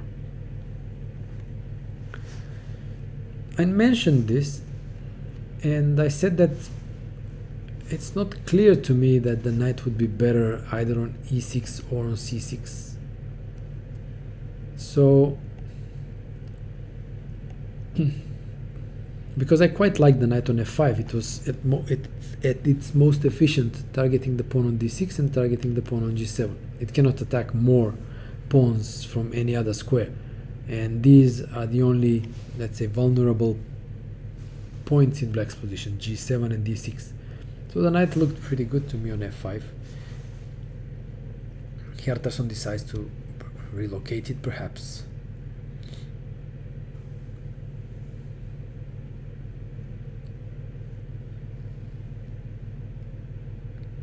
Let's see how Georgiev reacts to this.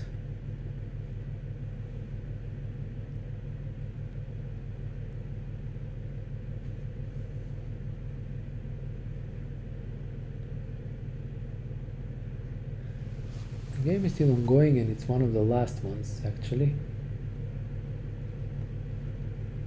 I see the players making moves and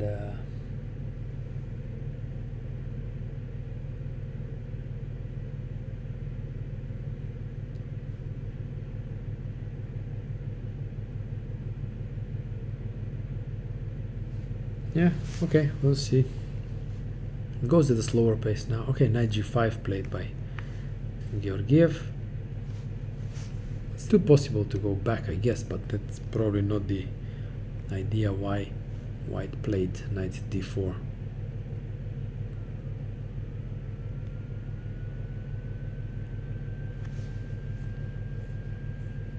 Okay, queen c3 played, covering still a1. Because maybe there are some tricks. Let's say just put the knight on c6 and rook a1, and then I don't know if these tactical tricks like knight f3 work or not, but they start to exist at least. So queen c3 is just sensible to cover a1, and now black can go back and white can go back. So I guess moves that just don't blunder anything immediately are possible here for both sides.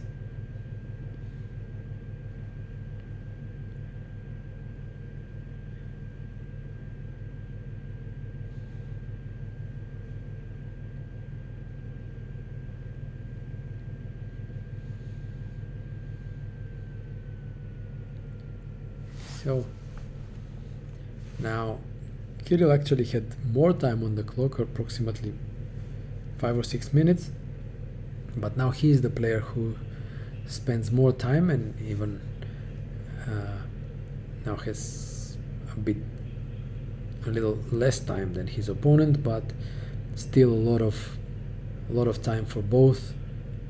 20 minutes for Hjartarson, 19 minutes for Georgiev, in a position where it's difficult to come up with something, and this makes it both easier and more difficult to play, as again depends on whether the player is searching to do something or is just marking time. If it's marking time, the moves can be made fairly quickly. If the player is searching to create something, then time is spent. The problem being that it's not easy to come up with something constructive in this position for either side. Yeah. So Queen c3, and Black is thinking now.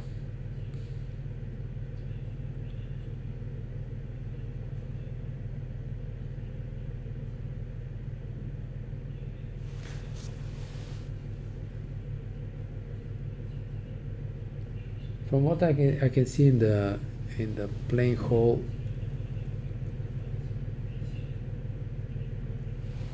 Hjartarson is walking around, Kirill Georgiev is thinking. That means that likely he has spent more of his time, so he has even less time on the clock. Though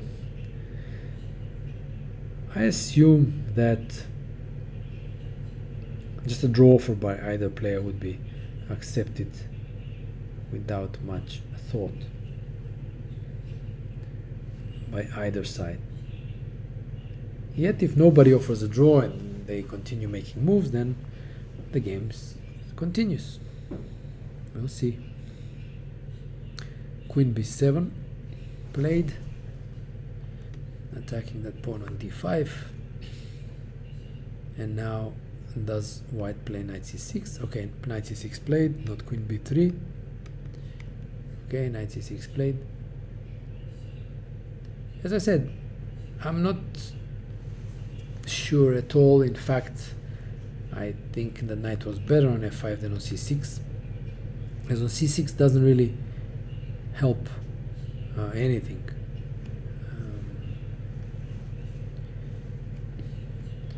It doesn't help anything. It looks nice, it blocks the c file, but that's pretty much it. It doesn't help the advance of the pawn. It doesn't attack anything, unlike f5 where it was attacking these two pawns, which like I said are the only vulnerable points in Black's position. So on c6 looks nice, and that's what it can be said about it. Black can go back to b6 if he wants. Difficult to say who's playing for what here. I wonder if white is trying to play for win.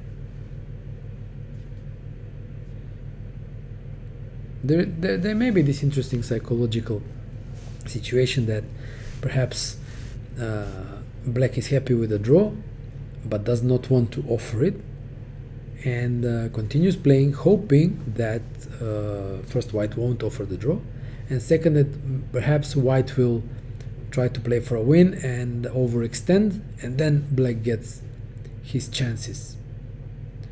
Sometimes these situations happen. They are tricky to navigate psychologically. So we will see what happens here.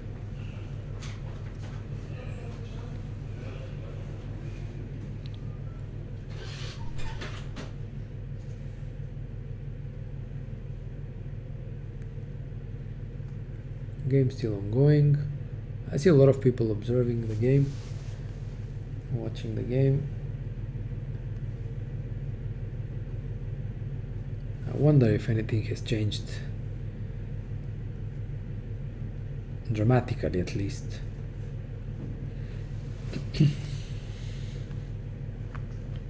It's worth noting that white doesn't really want to take on e5, as that just would improve black's structure with f takes e5 and leave white. Okay, knight d7 play.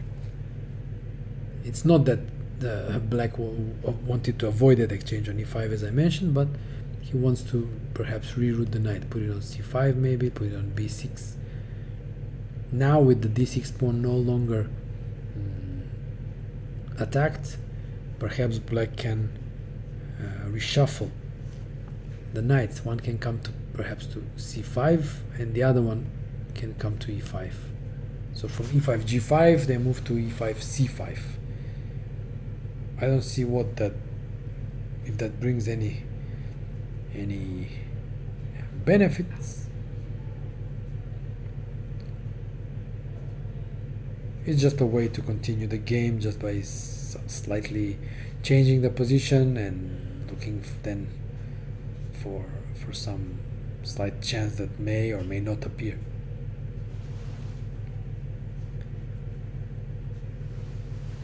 Knight d7, now it's white's turn.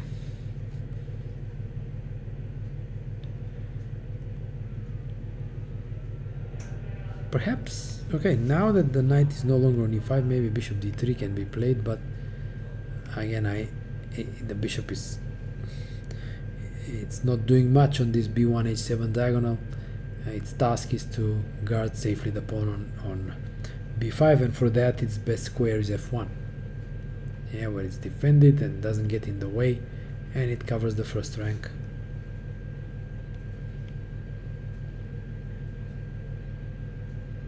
So some faster moves have been played on the board. I see Georgiev making a move, but like I said, that's 15 minutes in the future for us due to the delay that we have as a precaution and a fair play measure.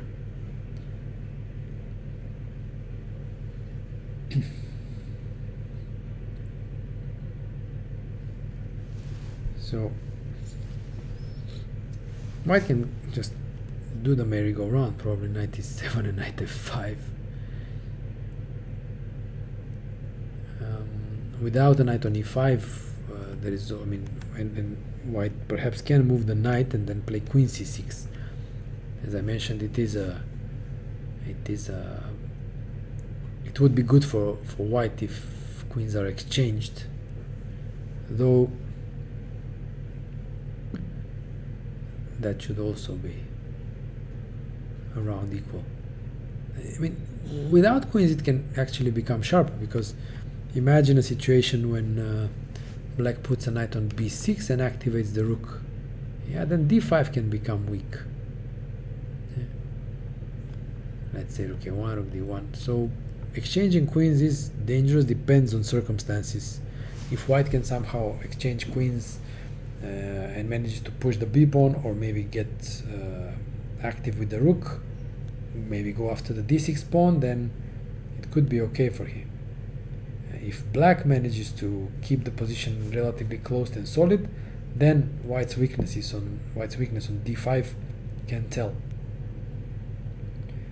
So exchanging queens is double-edged and needs to be well offered, at least carefully. Knight d7 played. Okay, king h2 played by Hjartarson, getting away from possible problems on the first rank, avoiding any accidental checks. Now the bishop perhaps can move to e2. Just introducing some bishop g4 ideas, even though, like I said, the bishop is best on where it is, defending safely the pawn on b5. Now black needs to decide what he needs to show actually what his idea was with that knight on d7. Does it go to b6? Does it go to c5? What was black's idea?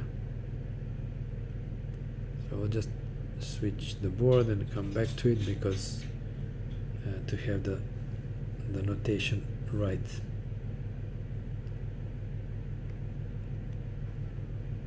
Or perhaps the idea was not to put the knight anywhere just yet and get the other knight to e5, so knight f7, knight e5, and then decide what to do with this knight on d7.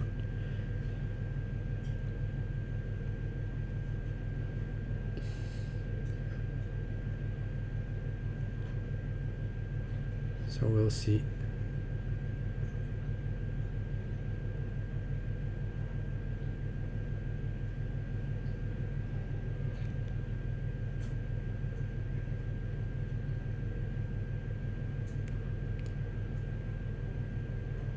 Yeah.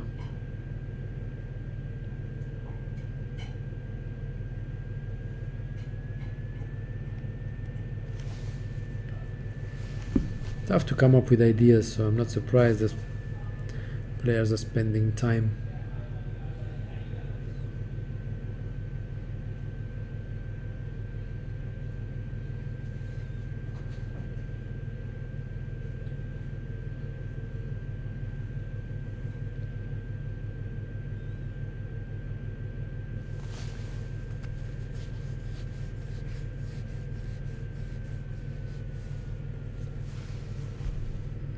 $13 for Georgiev, is still thinking. 17 for Hjartarson.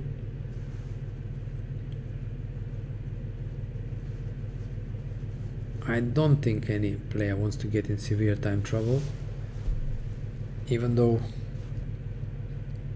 just shuffling around shouldn't be too hard.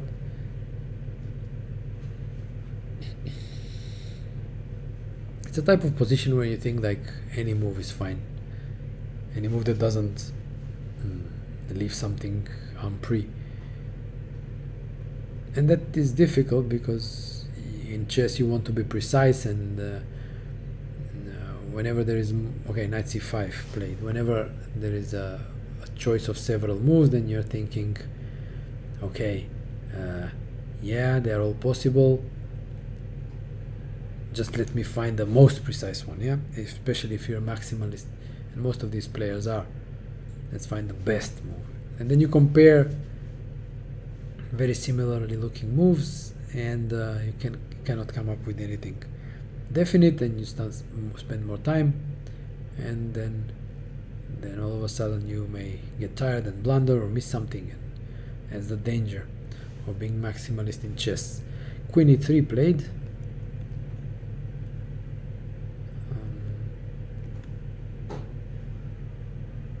Queen e3, but what about some queen f7, double attack?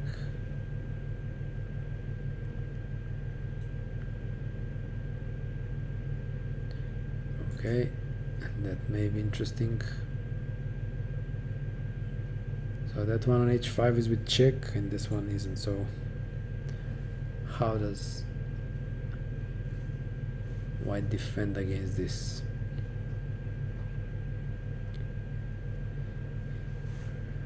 Oh, queen f7 was played, so let's see what white does. What was his idea here? This can become sharp.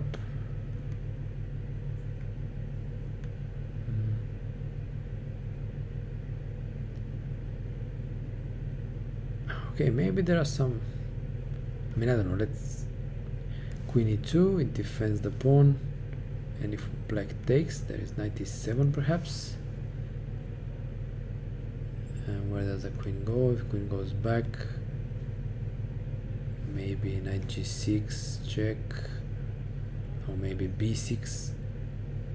This has become sharp without any necessity to become sharp. Maybe check, and if king g8, maybe some bishop wanting to come to c4 somehow. Okay, so bishop e2 was played instead of queen e2.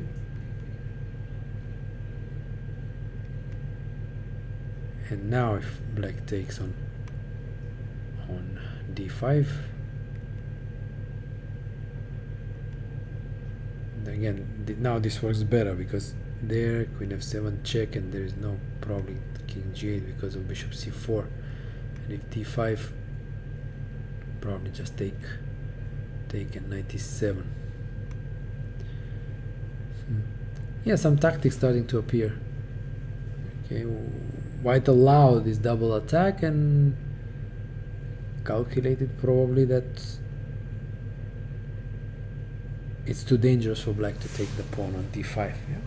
But black is not forced to take that pawn, just go rook e8 probably. Yeah, that was played. Okay, so rook e8 played. The queen can just drop back to d2, yeah, and just to defend the pawn on d5. So what white achieved is that he kind of lured black's pieces to the king side, and this perhaps can be used to advance with the pawn b6. The pawn won't go further because b7 is well protected by the knight and by the queen, yeah. But if the pawn gets somehow to b7, that will win the game for white because b8 cannot be stopped then, thanks to that knight on c6. So we kind of got a more spread situation where play is happening a bit on the king side, but also shouldn't be the b pawn shouldn't be forgotten. So queen d2 was played. That's on the board. Now, what to do? I have the impression that white shouldn't really have allowed this. Perhaps he's playing for a win. Perhaps he wants to stir up the situation and see what happens. So knight g4 played now. It's becoming more concrete, that's for sure. Yeah, queen likely to d4, yeah, to keep defending that pawn.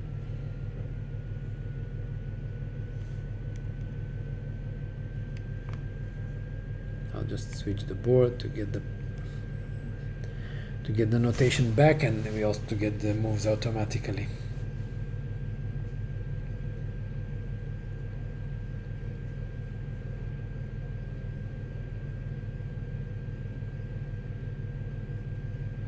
(16 moves for white, 12 for black. Still time to calculate a few lines.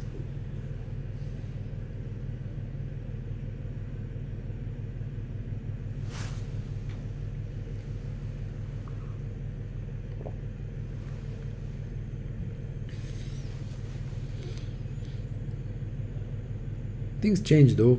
Let's say queen d4, and then maybe even f5. And then black could argue that improved somewhat the position of the knights, having moved one rank further up the board. So the knights are no longer the 5th rank, but one is on the 4th.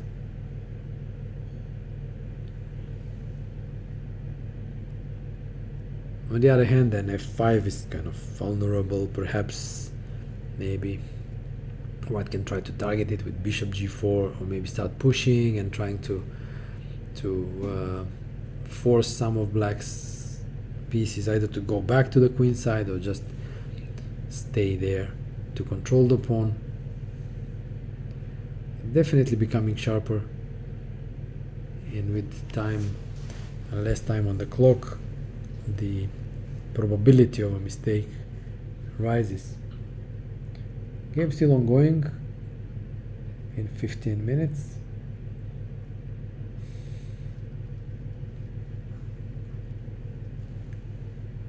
So queen d4 was played, and that was expected. And now what does black do?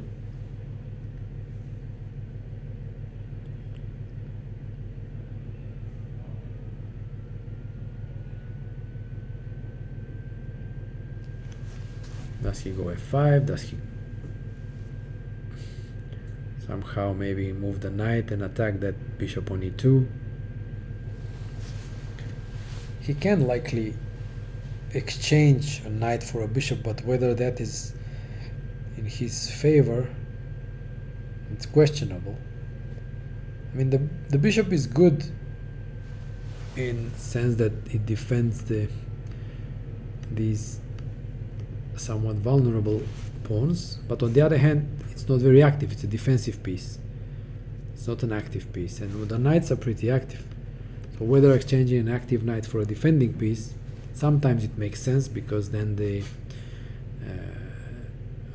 in this case the pawns that piece was protecting are more difficult to defend. The price that black has to pay is an active piece. So pros, cons everywhere.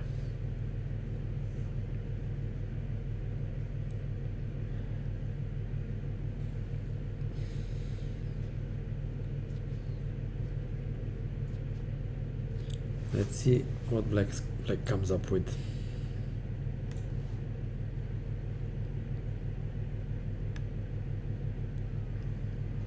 The fact is that, for example, if this knight is exchanged for the bishop, yeah, somehow, I don't know, knight c3, let's say bishop f3, knight e2, bishop e2, rook e2. For now, that pawn is hanging. So rook f5 defends it, or rook h4. I don't know where the rook is better placed, on the 4th rank or the 5th rank. Difficult to say. Black also removed, okay, knight c3 was played. Black also removed an active piece close to the white's king, and then the knight on c5 is pretty far. And without a knight, just with a queen and a rook, black cannot really create anything against the king.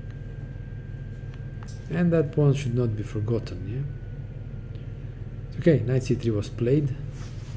Let's see if white goes bishop f3 or just takes on c3. Both are possible. Depends on what he does. I said this at the beginning. I think that the compactness of black's position as the game progresses makes it easier for him to play as long as there are queens on board. But also the fact that there are some weak pawns that can be targeted, especially without the bishop. So let's see what was played. Okay, queen c3, rook e2. That's the position on the board. I'll just switch back. Queen h5 is the threat. Now queen f3 is also an option. Okay, queen f3 played, defending the rook, attacking the rook and defending the pawns. Now rook b2 perhaps. It's clear that black is got more out of this transformation in the position, as without the bishop, white needs to be constantly careful about his pawns. Except for g2, all these three pawns, b5, d5, h5, require protection. This makes it easier to play with black. Just attack randomly these pawns, and who knows, maybe something comes out of it. So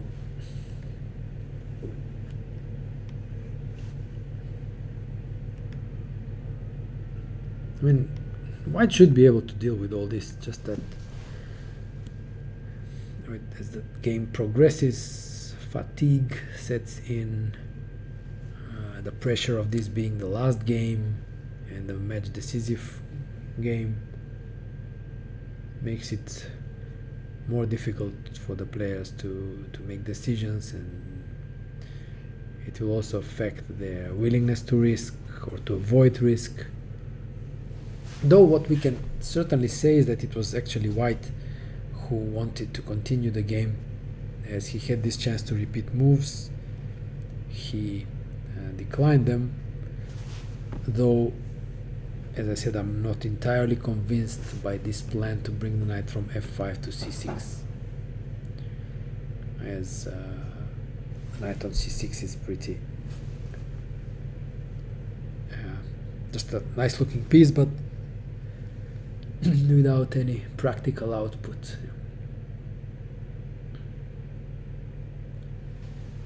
White has almost double advantage on the clock, almost.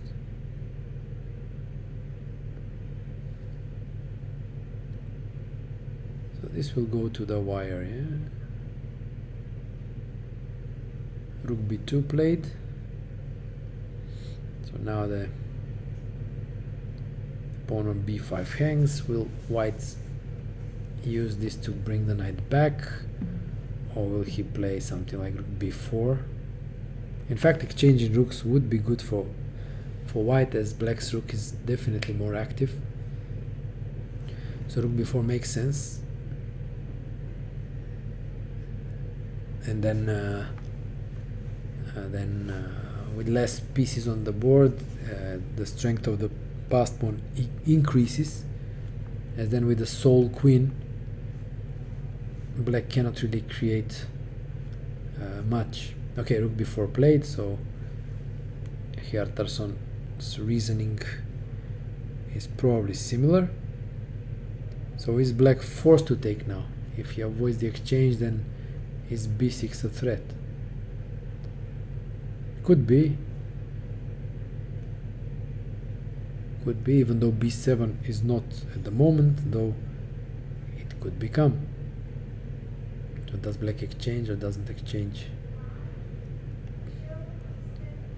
Again, we can have some sort of repetition. Let's say rook d2, rook d4, rook b2, rook b4. Though probably that did not happen because the players are still playing.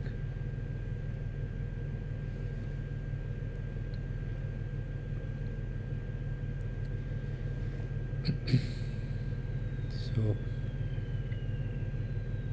if a repetition occurs, it will be just probably to gain time on the clock, which will serve Georgiev more than Hjartarson, who has over 15 minutes. Black has 7.5 and counting downwards.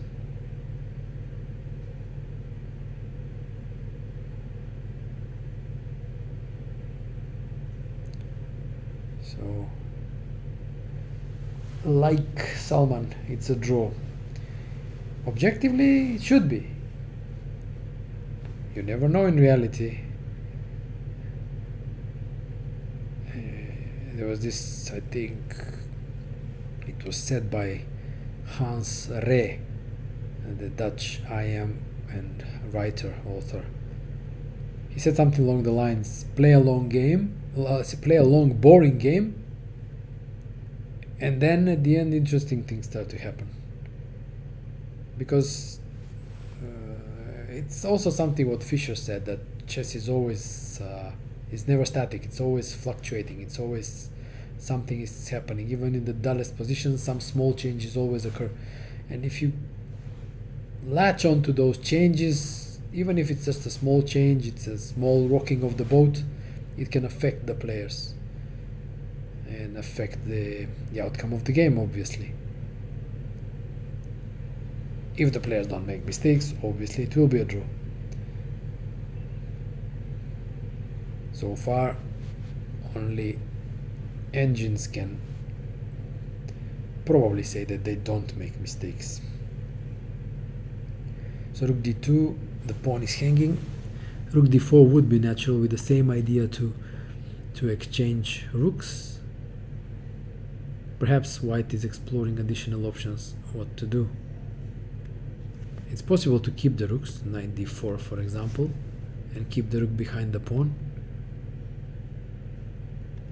So white is again thinking whether to offer a repetition or to keep the game going.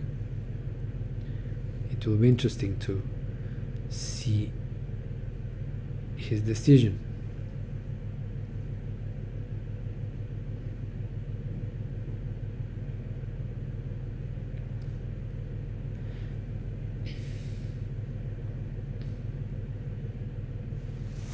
It will also show his psychological state. Does he still has this will to keep the game going and win, or he gave up and just wanted to finish the game?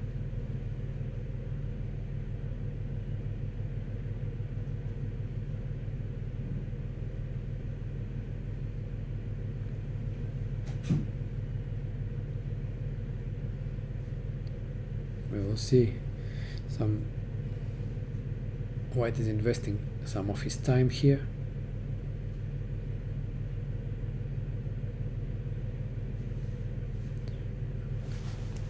I wonder whether he's calculating perhaps b6, rook d5, and then perhaps b7. But probably doesn't work because rook h5 check, king g1, knight b7 loses too much material. So just to illustrate, b6, rook d5, b7, and now it would be good. Okay, let's say knight b7, rook b7. And white would win a piece if black just takes on b7, but black can give a check first, and when the king moves, then take on b7, and this is hopeless for white, which will not happen.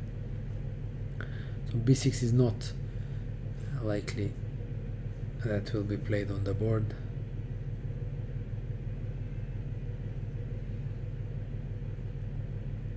The choice being knight d4, rook d4, I think. So white's still thinking, yeah.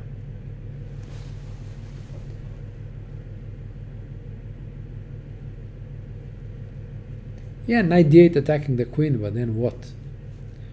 So the queen will move, attack the knight, and the knight then needs to go back probably, because on e6 it will just be taken and the white loses a pawn. So it's a move, but it's not like one that should worry black too much. So let's see. Hjartarson thinking.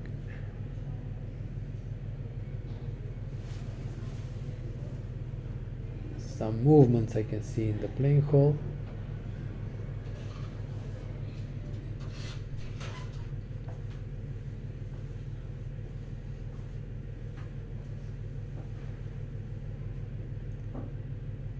Still ongoing though. I can't really tell much from this perspective when it comes to the game.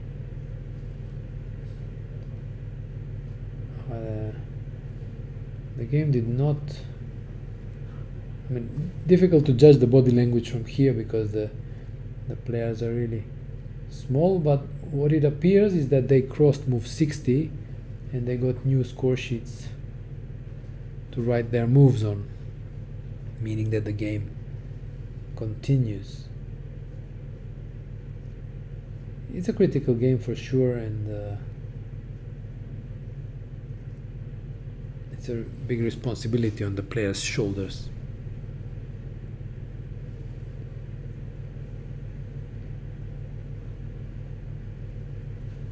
Still ongoing. White spending a lot of time on this decision here.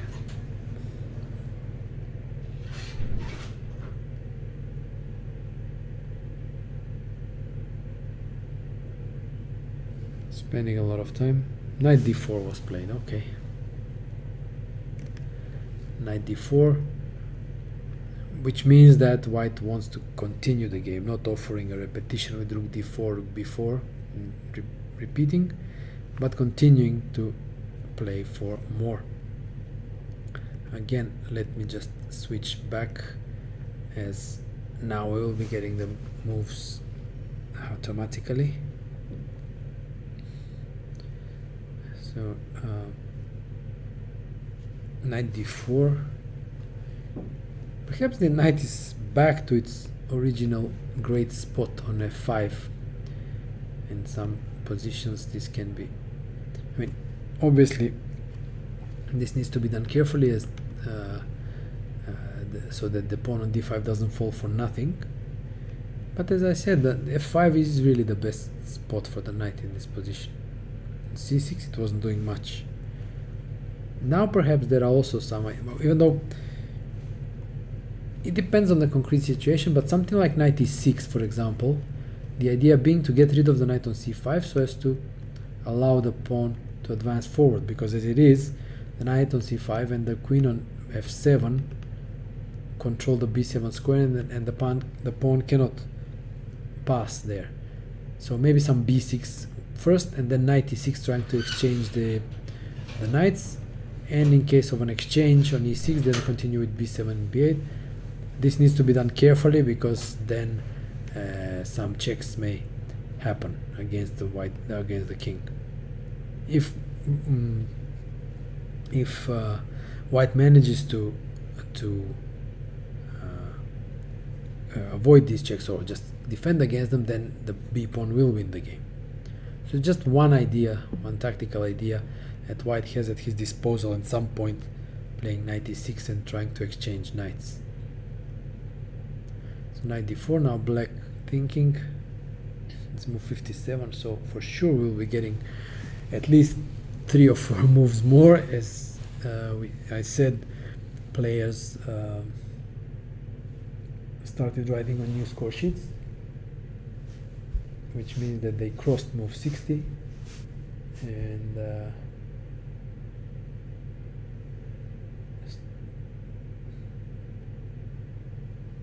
knight to a5.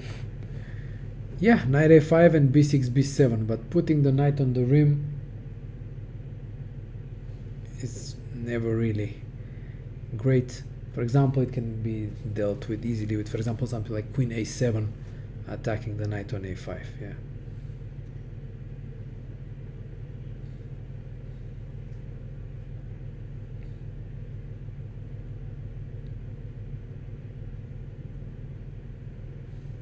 Okay, Gergiev thinking, 4 minutes, 4.5, and counting downwards left. So in view of the fact that especially black is running low on time, we should start seeing moves come at a faster succession, though we're still probably a minute or two away from that.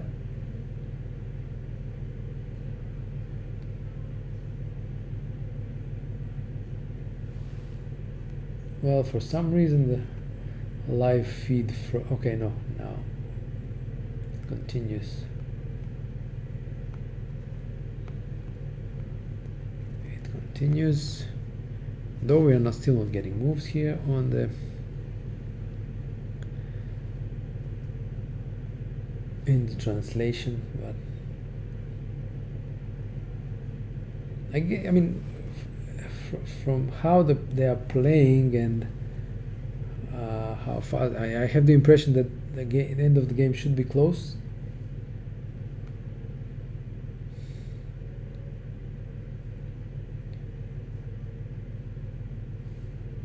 Though I can't say for certain.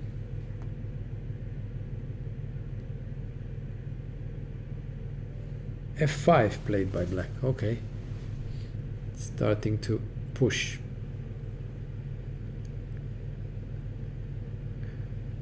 So f5 offers the exchange of queens after queen f5, and exchange on f5, and then rook d5, but it looks a bit loose, to be honest, because I think the exchange of queens should be in white's favor. So I'm not sure about this. Simply because he has an outside passed pawn, yeah. So let's say something like queen f5,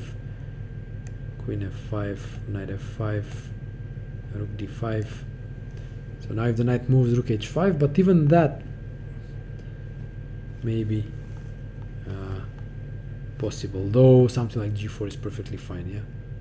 And then the knight will start moving. The knight will have to go back to b7, but this is already making the knight very passive. So it's looks promising. At least white has eliminated any danger of losing and is pushing with a pretty big safety net. b6 first. Okay, b6 played. It also makes sense to improve the position before taking on f5. Queen f6 played. Okay, threatening check on h4, maybe check on e5, threatening the knight. So let me just move this, as we want to be getting the moves automatically when they are played. Queen f6, okay. Knight f5 is natural now. queen e5 check, maybe knight g3. And then maybe threatening queen f8 check, queen f5 to exchange queens. We will see what white does. They're playing pretty fast now. It's expected because they don't have much time, so we will get moves soon enough, I think.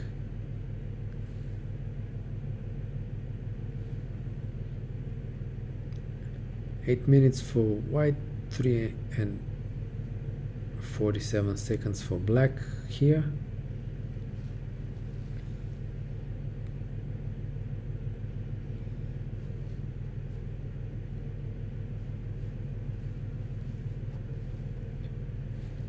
Let's see what does white come up with here.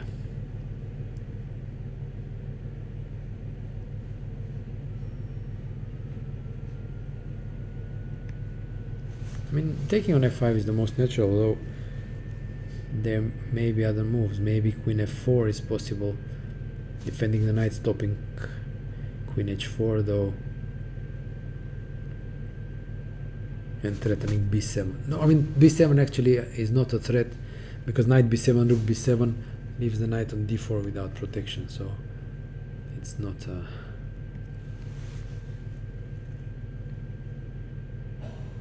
threat. So I would say knight f5 should be played on principle, because otherwise white's position gets entangled.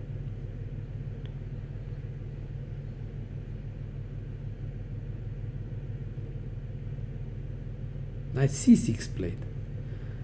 Okay, this I can't say I like, because I didn't like the knight on c6 in the first place, and especially not now when things are happening more on the king side. So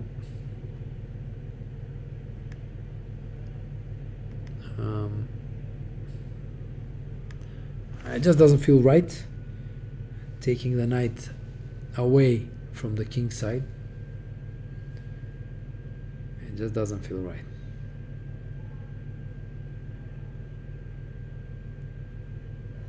I mean, even there is no threat of, maybe there is a threat of b7, and then knight b7, rook b7, and some checks on h4, but this needs to be kind of checked carefully. So I don't know. I mean, just this feeling, gut feeling that that knight does not belong on c6 in this position, and now it comes there for the second time. Let's see if black can somehow use this.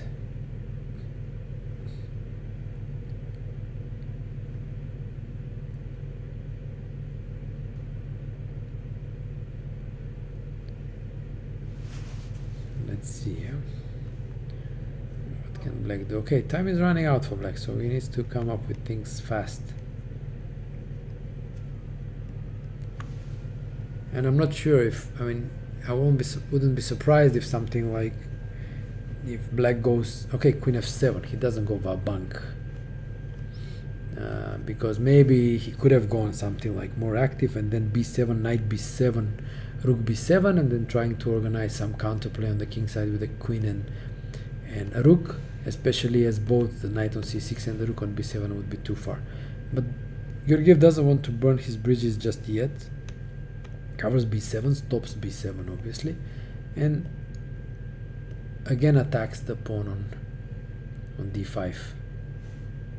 So he keeps the game controlled, for now at least. It can easily get out of control, especially with little time, and if some sacrifices happen, some checks, it can be really sharp. So players, especially strong players, hate it when they are not in control, though it happens more often than they would acknowledge or admit.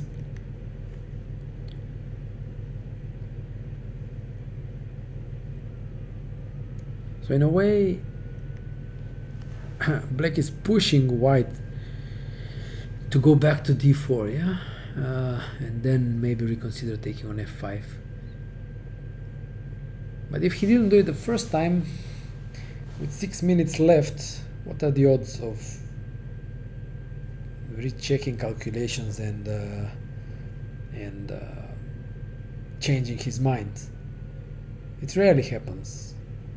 Normally the player wants to save time and energy and just concludes that his previous calculations were whatever they were. The conclusions are still valid, and he just looks for another solution.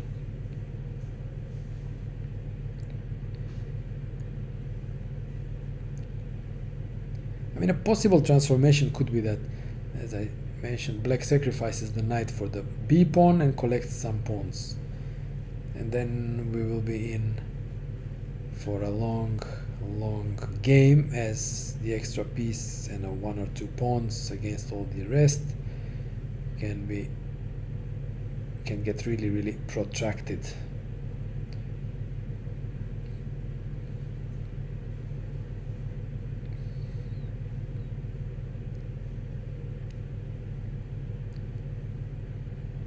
So let's see what white does here.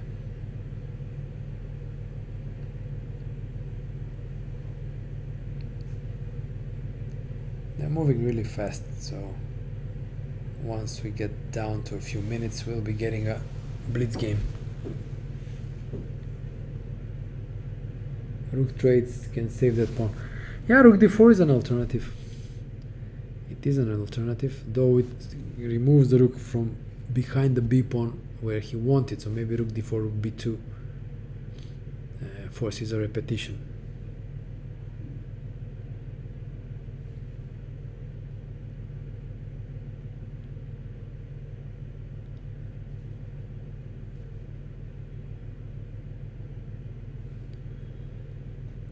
Four minutes against 2. Okay, knight d8, not knight d4, knight d8. So white is nudging black to exchange queens on d5 when b7 would win a piece, though not necessarily the game, because there would be too few pawns on the board.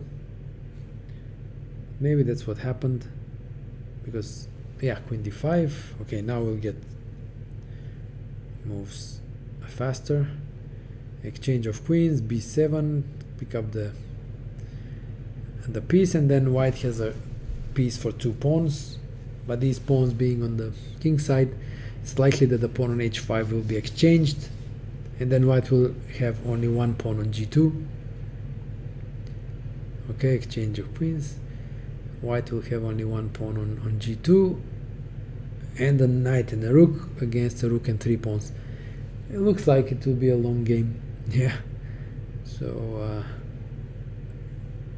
white wins the piece, but not necessarily the game, as it won't be easy to make progress.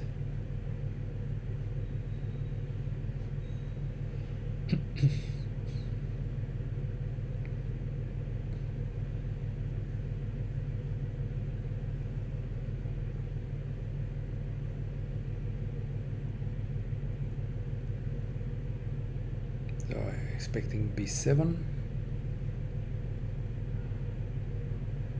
I think the check on f7 changes much.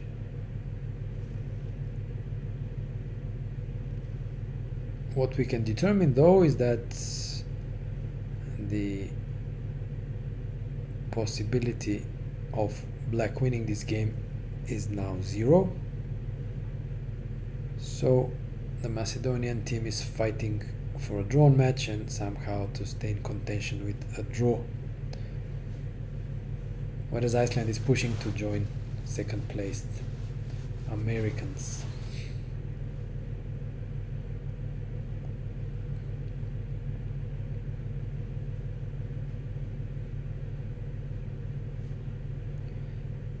Why so spending so much time here?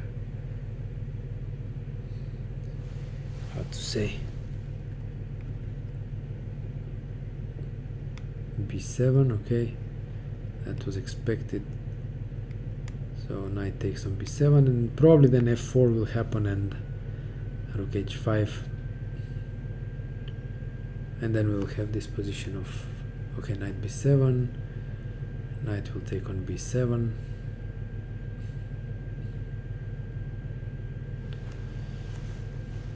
And it's also likely that white will win the pawn on d6, and then there will be a position with 2 pawns for black against 1 pawn for white on one wing, and knight and rook against rook, and this will be played for a very, very long time. So exchange is on b7, so white's a piece up for 2 pawns, but in view of the reduced material, especially white remaining only 1 pawn, black's chances to make a draw are considerable. f4, okay, that's also expected. Rook f4 will happen. Rook h5 check, king will move, and then we are in for a long endgame ahead. This is what we have.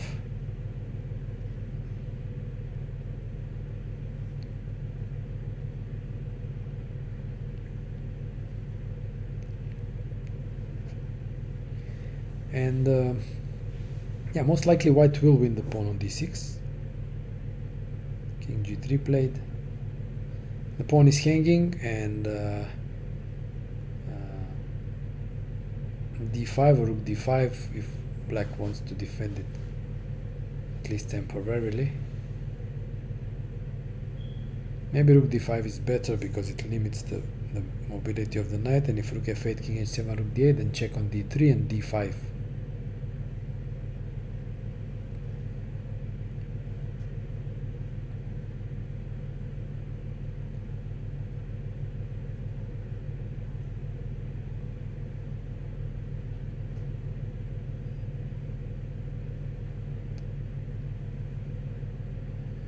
Okay, rook d5 played.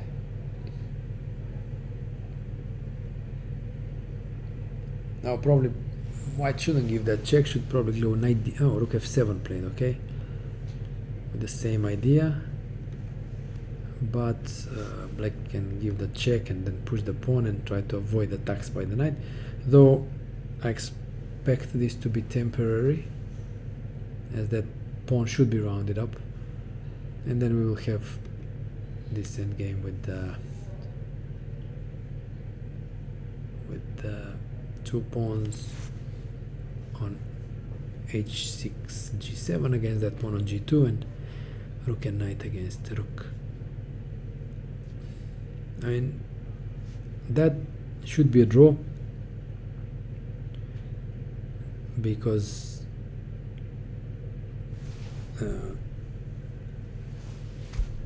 how can white win? He needs to, okay, rook d3 check, he needs to win, let's say, one of the remaining, or actually he needs to win both remaining pawns, as exchanging his own pawn leads to a theoretically drawn endgame, rook and knight against rook. So he needs to win both those pawns, and that's pretty impossible. For example, let's imagine black putting a rook on g5, cutting off the king, and just staying there, king g8, king h7, king h8, just some sort of a fortress. So it should be a draw, I think, but obviously the game will continue.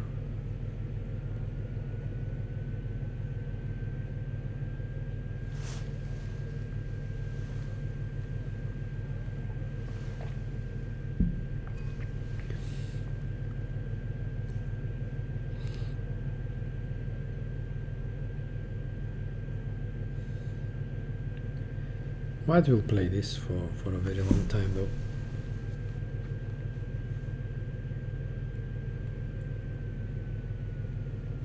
For some reason Georgiev left the board. Maybe he accumulated enough time on the clock to go and visit the restroom.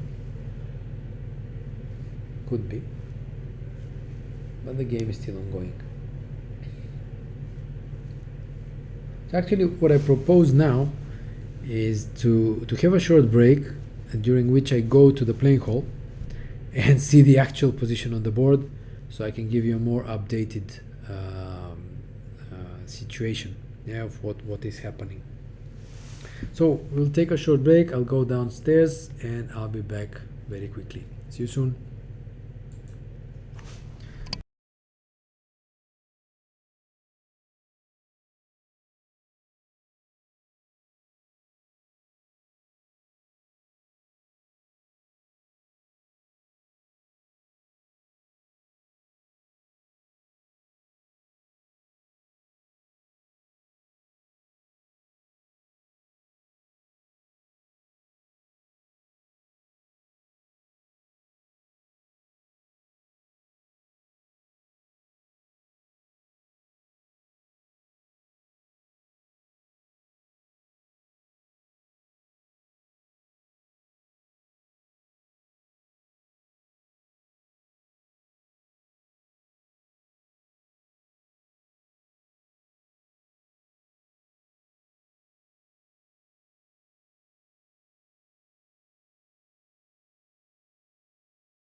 Hi. Hi, welcome back. As promised, I went down to the playing hall to check the situation on the board, and it is what I sort of predicted. What would happen is that black lost. So well, he's going to lose here, as you can see on the board, the pawn on d5, but he places the rook on g5, defending the pawn on g7, and this is obviously a fortress.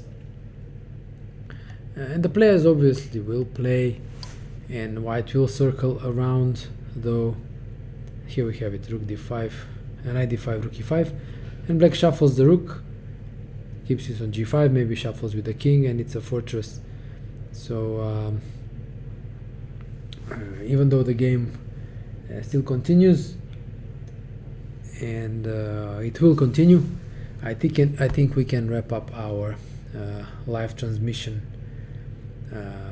with this conclusion that we expect this game that will finish in a draw, which will which will give a drawn match between Iceland and North Macedonia. Probably a fair result, even though likely both sides will mourn perhaps their chances one way or another in a drawn match, and that means that as I mentioned, Italy would be leading with 12 points, USA second on 11, Iceland and England on 10, and North Macedonia alkaloid fifth on 9 points. So we will be checking out now. Thanks for staying with us for this yet another long round. I will leave. I would just wish you a pleasant evening. I'll be off to dinner, and yeah, see you tomorrow, same time, same place. Have a good evening.